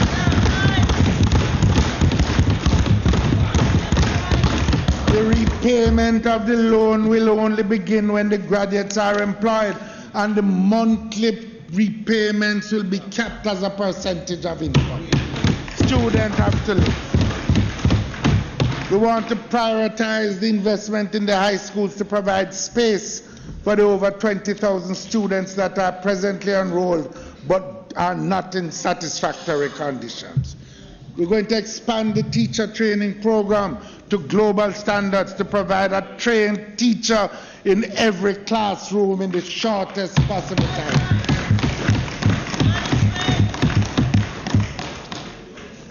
And Mr. Speaker, we believe that some, especially if you want to drive productivity improvements in the country, that firms who invest in approved training programs for their workers should be able to get some benefits in your tax method.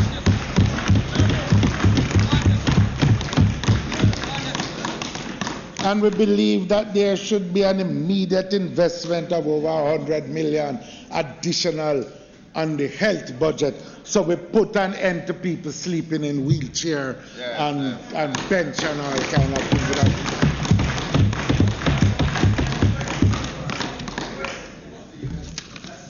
You want that in US? Talk to him.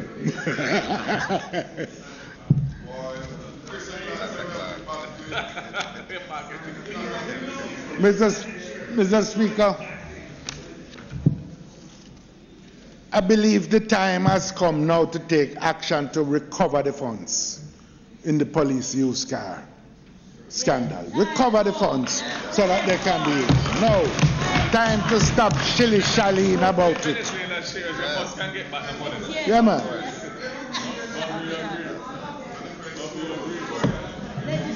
I don't know where it falls. Is the Minister of Security or is the Prime Minister? Recover the funds for the police used car that you haven't got. I hear you saying you might, you're going to decide. Don't decide, don't ponder no more. Act now.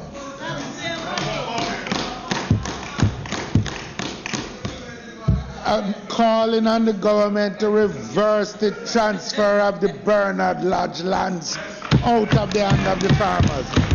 Too many public assets are being siphoned off without due process. I believe we need also to try to rebuild confidence in the political process by establishing some civil society oversight mechanism that would prevent the use of public funds being used for political purposes. To this end, I want to suggest the engagement of institutions like National Integrity Association, the churches, and others to look at those agencies who seem to have an excess of cash and are being used as slush funds. Agencies that come to mind is like TEF, Chase, Civil Aviation, Universal Service Fund, and Petrojam. Let's ensure. Point of order, Mr. Speaker. The member is misleading the House in relation to funds in the government, because the TEF is no longer a fund, but TEF is now an agent of government with a budget like every other institution, funded by the consolidated fund. Let me say, Mr. Prime Minister, we can always have a dialogue about which agencies, but I think the principle which will give public confidence that their agencies are not just going to be used willy-nilly and pop up here and pop up there as if they're spending private funds rather than spending hard-earned taxpayer money. We need to build the assurance. I also believe that the time has come. I also believe that the time has come. Yes.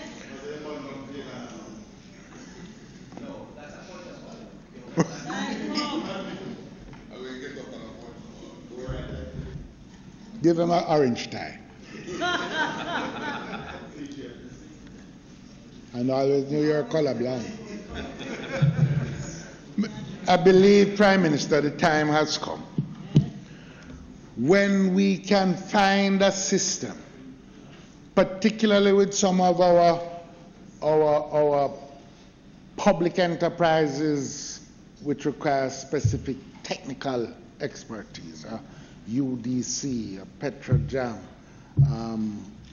and others, PCJ, where we can find qualified members of the general public, not necessarily known to any administration, where we select by way of advertising independent persons, some number on each of those boards, where the approval can be done by an independent body like the Public Service Commission, and where we will be assured that at least some members of the board represent a general public interest. A small country like ours doesn't have a vast expanse of technical expertise. We need to incorporate the general citizenry in the administration of things. Jamaica belongs to all the people, and we need to give them an opportunity to participate. And as I have said time and time again,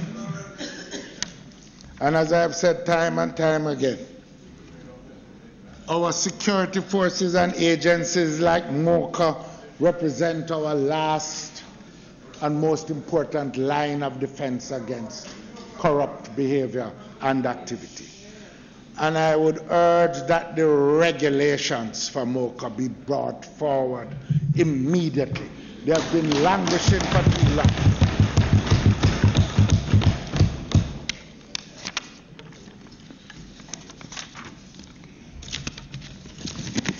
I have every expectation, given the comments of the Minister of Finance, that there will be promises made when the Prime Minister speaks. And indeed, I think there are, it caused me to go back to look at some of the promises that had been made times past. I remember, for example, the promise that in the first year of office, 30 police posts in crime hotspot areas to make the police closer to communities would be established. I remember in a subsequent budget speech there were 30 mobile police stations were going to be prepared and sent around the country. The promise was repeated in 2017. There was a promise that every minister would be given a job description letter with clear performance targets. I don't believe that has been kept.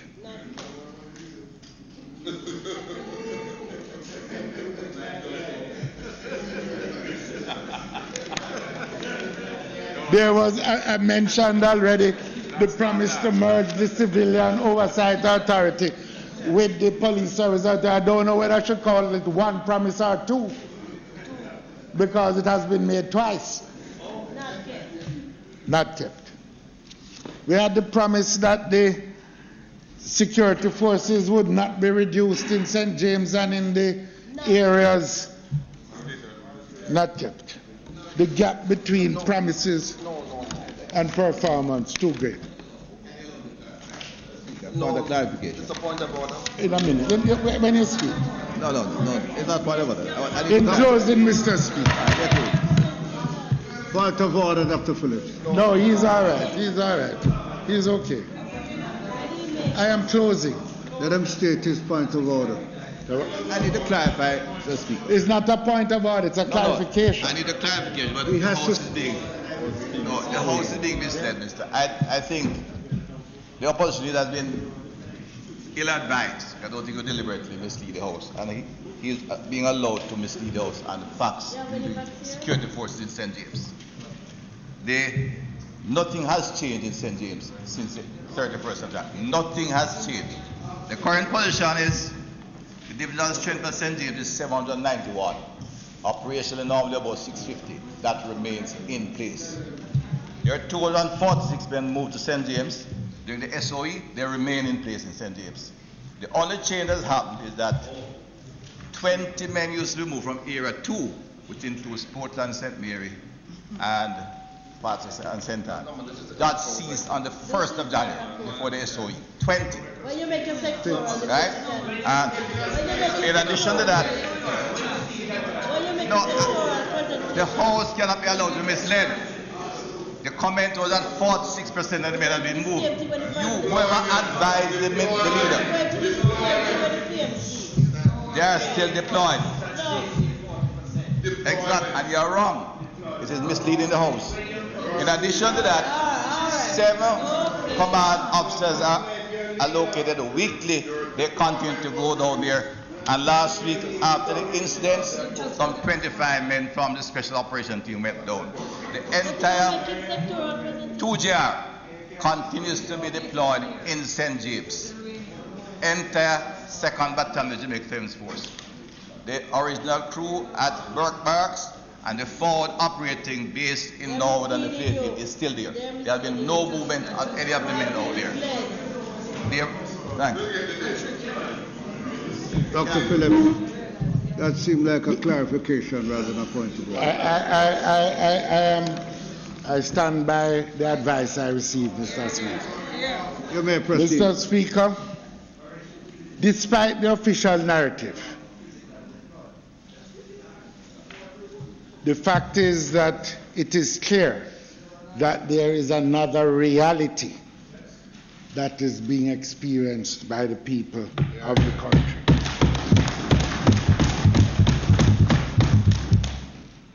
The direction that is being followed does not give us hope that the inequalities that exist and the marginalization that so many feel is being reversed.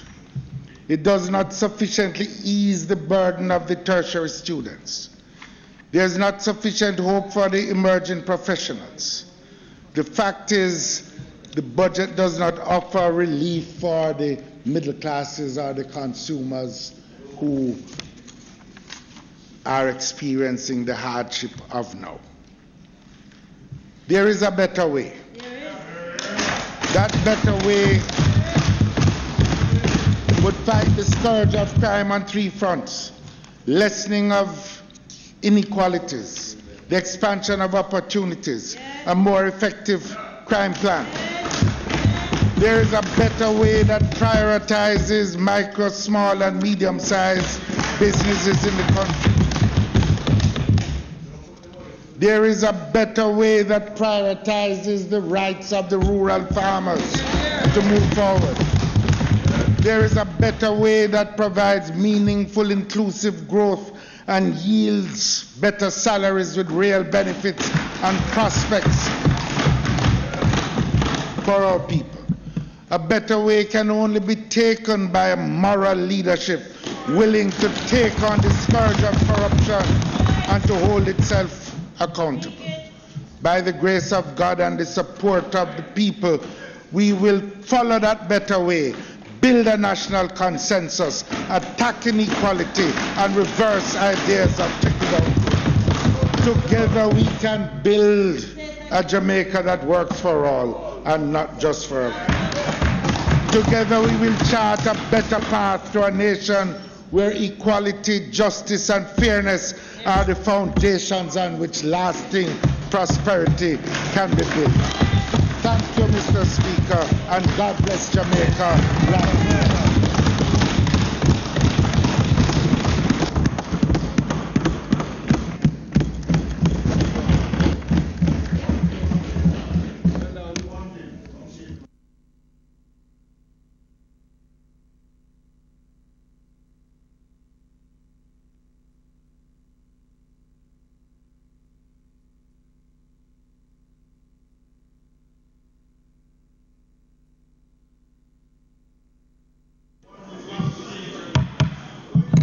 Order, please. Mr. Semyonov.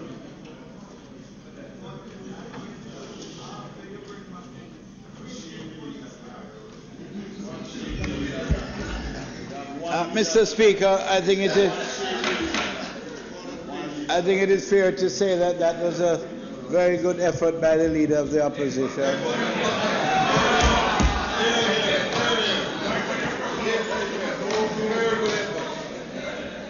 But notwithstanding that, Mr. Speaker, is not intended to do any further business for the day. So I ask you to adjourn this Honourable House until Tuesday, the 19th of March, when we will hear from our Prime Minister, who will straighten out everything. Thank you, Mr. Speaker.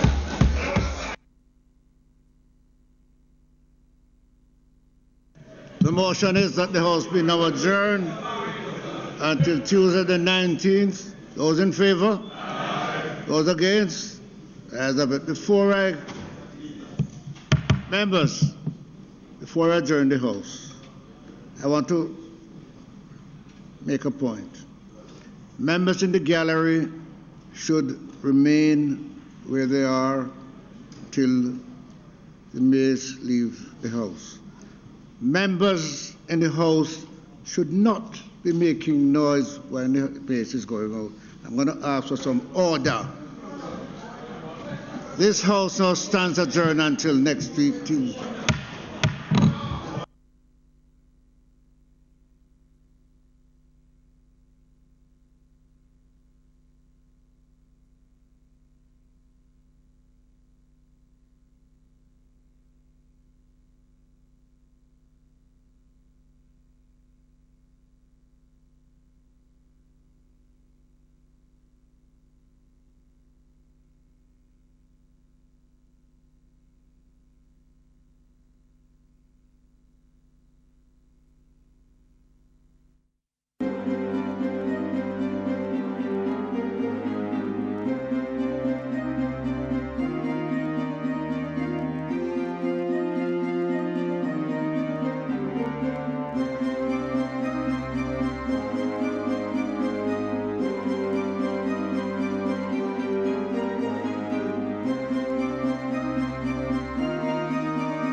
Happy birthday, Jason. I just wanted to tell you that I'm very proud of you.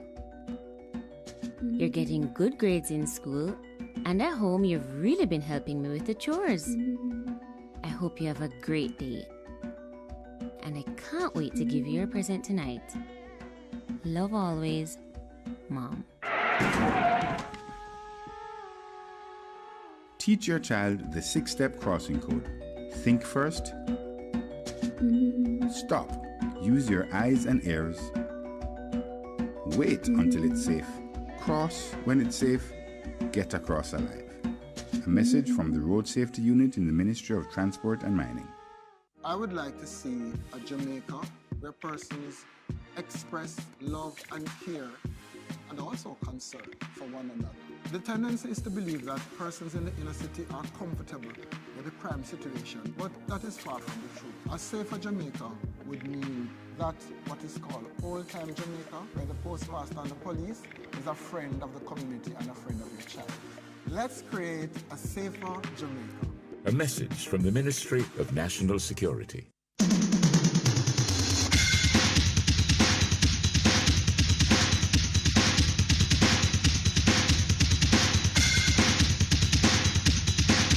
Hi, I'm Nevelyn Williams-Mills, Jamaica 400 champion, and you're watching PBCJ People's Station.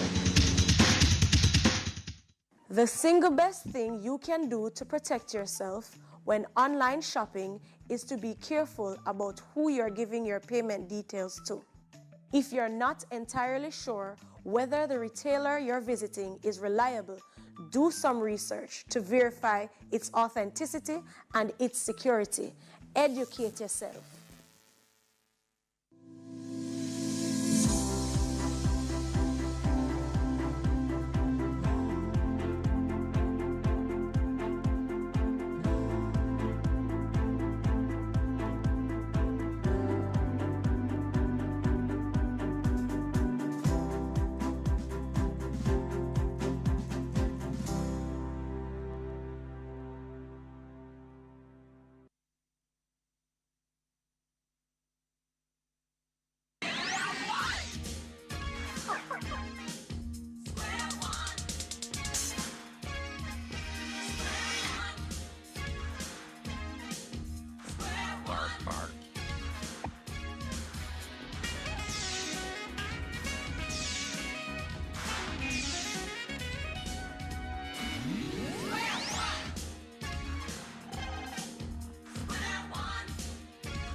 So tell me about this mystery man. Well, Yes? he's different. How? He says things in unusual ways. What does he say? Well, he says, his love is three-dimensional. It has width, depth, and length. Could you run that by me one more time? Like an equilateral triangle, his love has special strength. I'd say this guy has mathematics on his mind. He says, let me count the ways that I love you. I'll calculate the rhythm of my heart. He says, let me count the ways that I love you. Oh, and count each fraction of each second we're apart. He said his heart beats for me 70 times a minute. His heart beats for me 4,200 times an hour.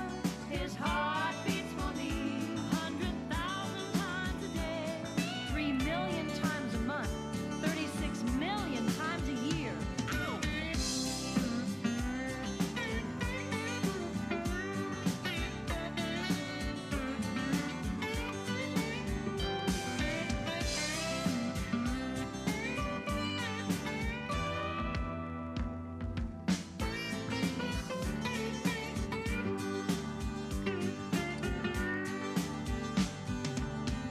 Well, it sounds like Mr. X is not your average guy. He's the missing factor in my equation. He multiplies my happiness. His love equals mine. Hey, I don't need any more persuasion. He says, let me count the ways that I love you. I'll calculate the rhythm of my heart. He says, let me count the ways that I love you. Oh, and count each fraction of each second we're apart. He said his heart beats for me 70 times a minute. His heart beats for me 4,200 times an hour.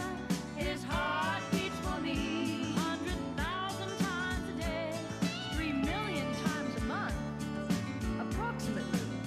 He said, let me count the ways that I love you. I'll calculate the rhythm of my heart. He says, let me count the ways that I love you. Oh, and count each fraction of each second we're apart.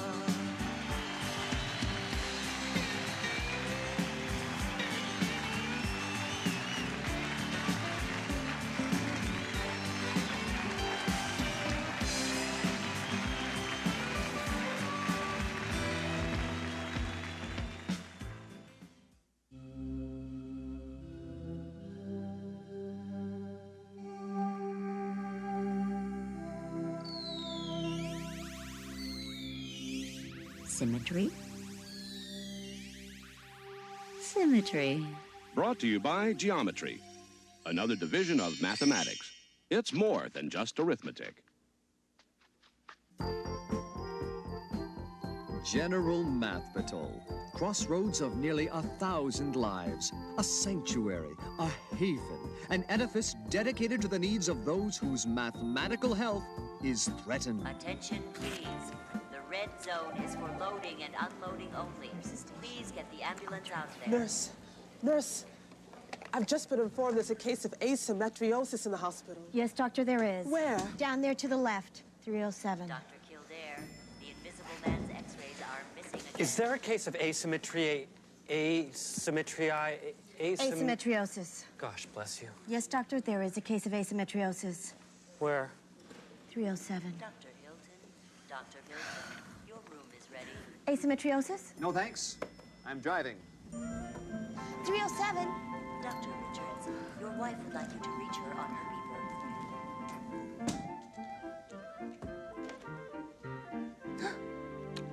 I think I'm gonna be sick. Take it easy, doctor. Yes, doctor. Get a grip on thyself. Heal thyself. Sort of. Yes, well, doctors, we have our case cut out for us. Yes, this patient is asymmetrical. We'll have to make it look Symmetrical. What is symmetry again? It's a rotation or reflection that leaves a figure unchanged. Ah, yes. Let's stick to reflection. Rotation makes me dizzy. For this to be symmetrical, both sides will have to look the same. We'll have to operate. How are we going to get half this thing to be the mirror image of the other half? I've had a similar problem, and this is how I'd solve it. Let's take a look at the patient's chart. I'd cut here, here, here, here, here, and here. 6 incisions. Will it bleed? I hate the sight of math blood. Then I'd reattach the pieces like this, and like this, and voila! This half looks exactly like this half. Oh, but doctor, you've cut the patient to ribbons. Oh, 6 incisions. Could it survive? You want coddle or you want progress? No doubt, that does turn this patient with asymmetriosis into a symmetrical figure, but is there another procedure? I believe so. Let's try. With just 3 cuts, I believe I can make it beautiful. I simply cut here, here, and here. I then reattach here and here. There. Now the halves are mirror images. Very good, Doctor. Wow. I made 6 cuts. You only made 3. Well, it saves on cuts. And stitches. But is there another way? No, let's cut. No, doctors, what if I could show you how to do this operation by making just 1 cut? Impossible. Let me at him. I could do it in just 1 cut. Don't be ridiculous. You can't make that figure into a symmetrical form with but 1 cut. She'll be sued for non-geometrical practice. Ha! I simply cut here and attach here. You've done it, Doctor. With just 1 cut. You've turned that thing with asymmetriosis into a thing of beauty. Well, gentlemen, the important thing to remember is there's more than one way to skin a... If you gentlemen excuse me, my 10 o'clock patient is here. Your 10 o'clock patient is a cat? Yeah, a jazz cat. A 5, 6, 7, 8. And so once again, common sense and geometry have solved another problem at General Mathpital, crossroads of nearly 1,000 lives. Until next time, stay healthy and may the math be with you. The story you are about to see is a fib, but it's short. The names are made up, but the problems are real. It was Friday, 9:43 a.m., and New Yorkers were stymied by yet another strike. None of the hundreds of pushcart vendors wanted to work on Monday, so the Labor Day parade was canceled.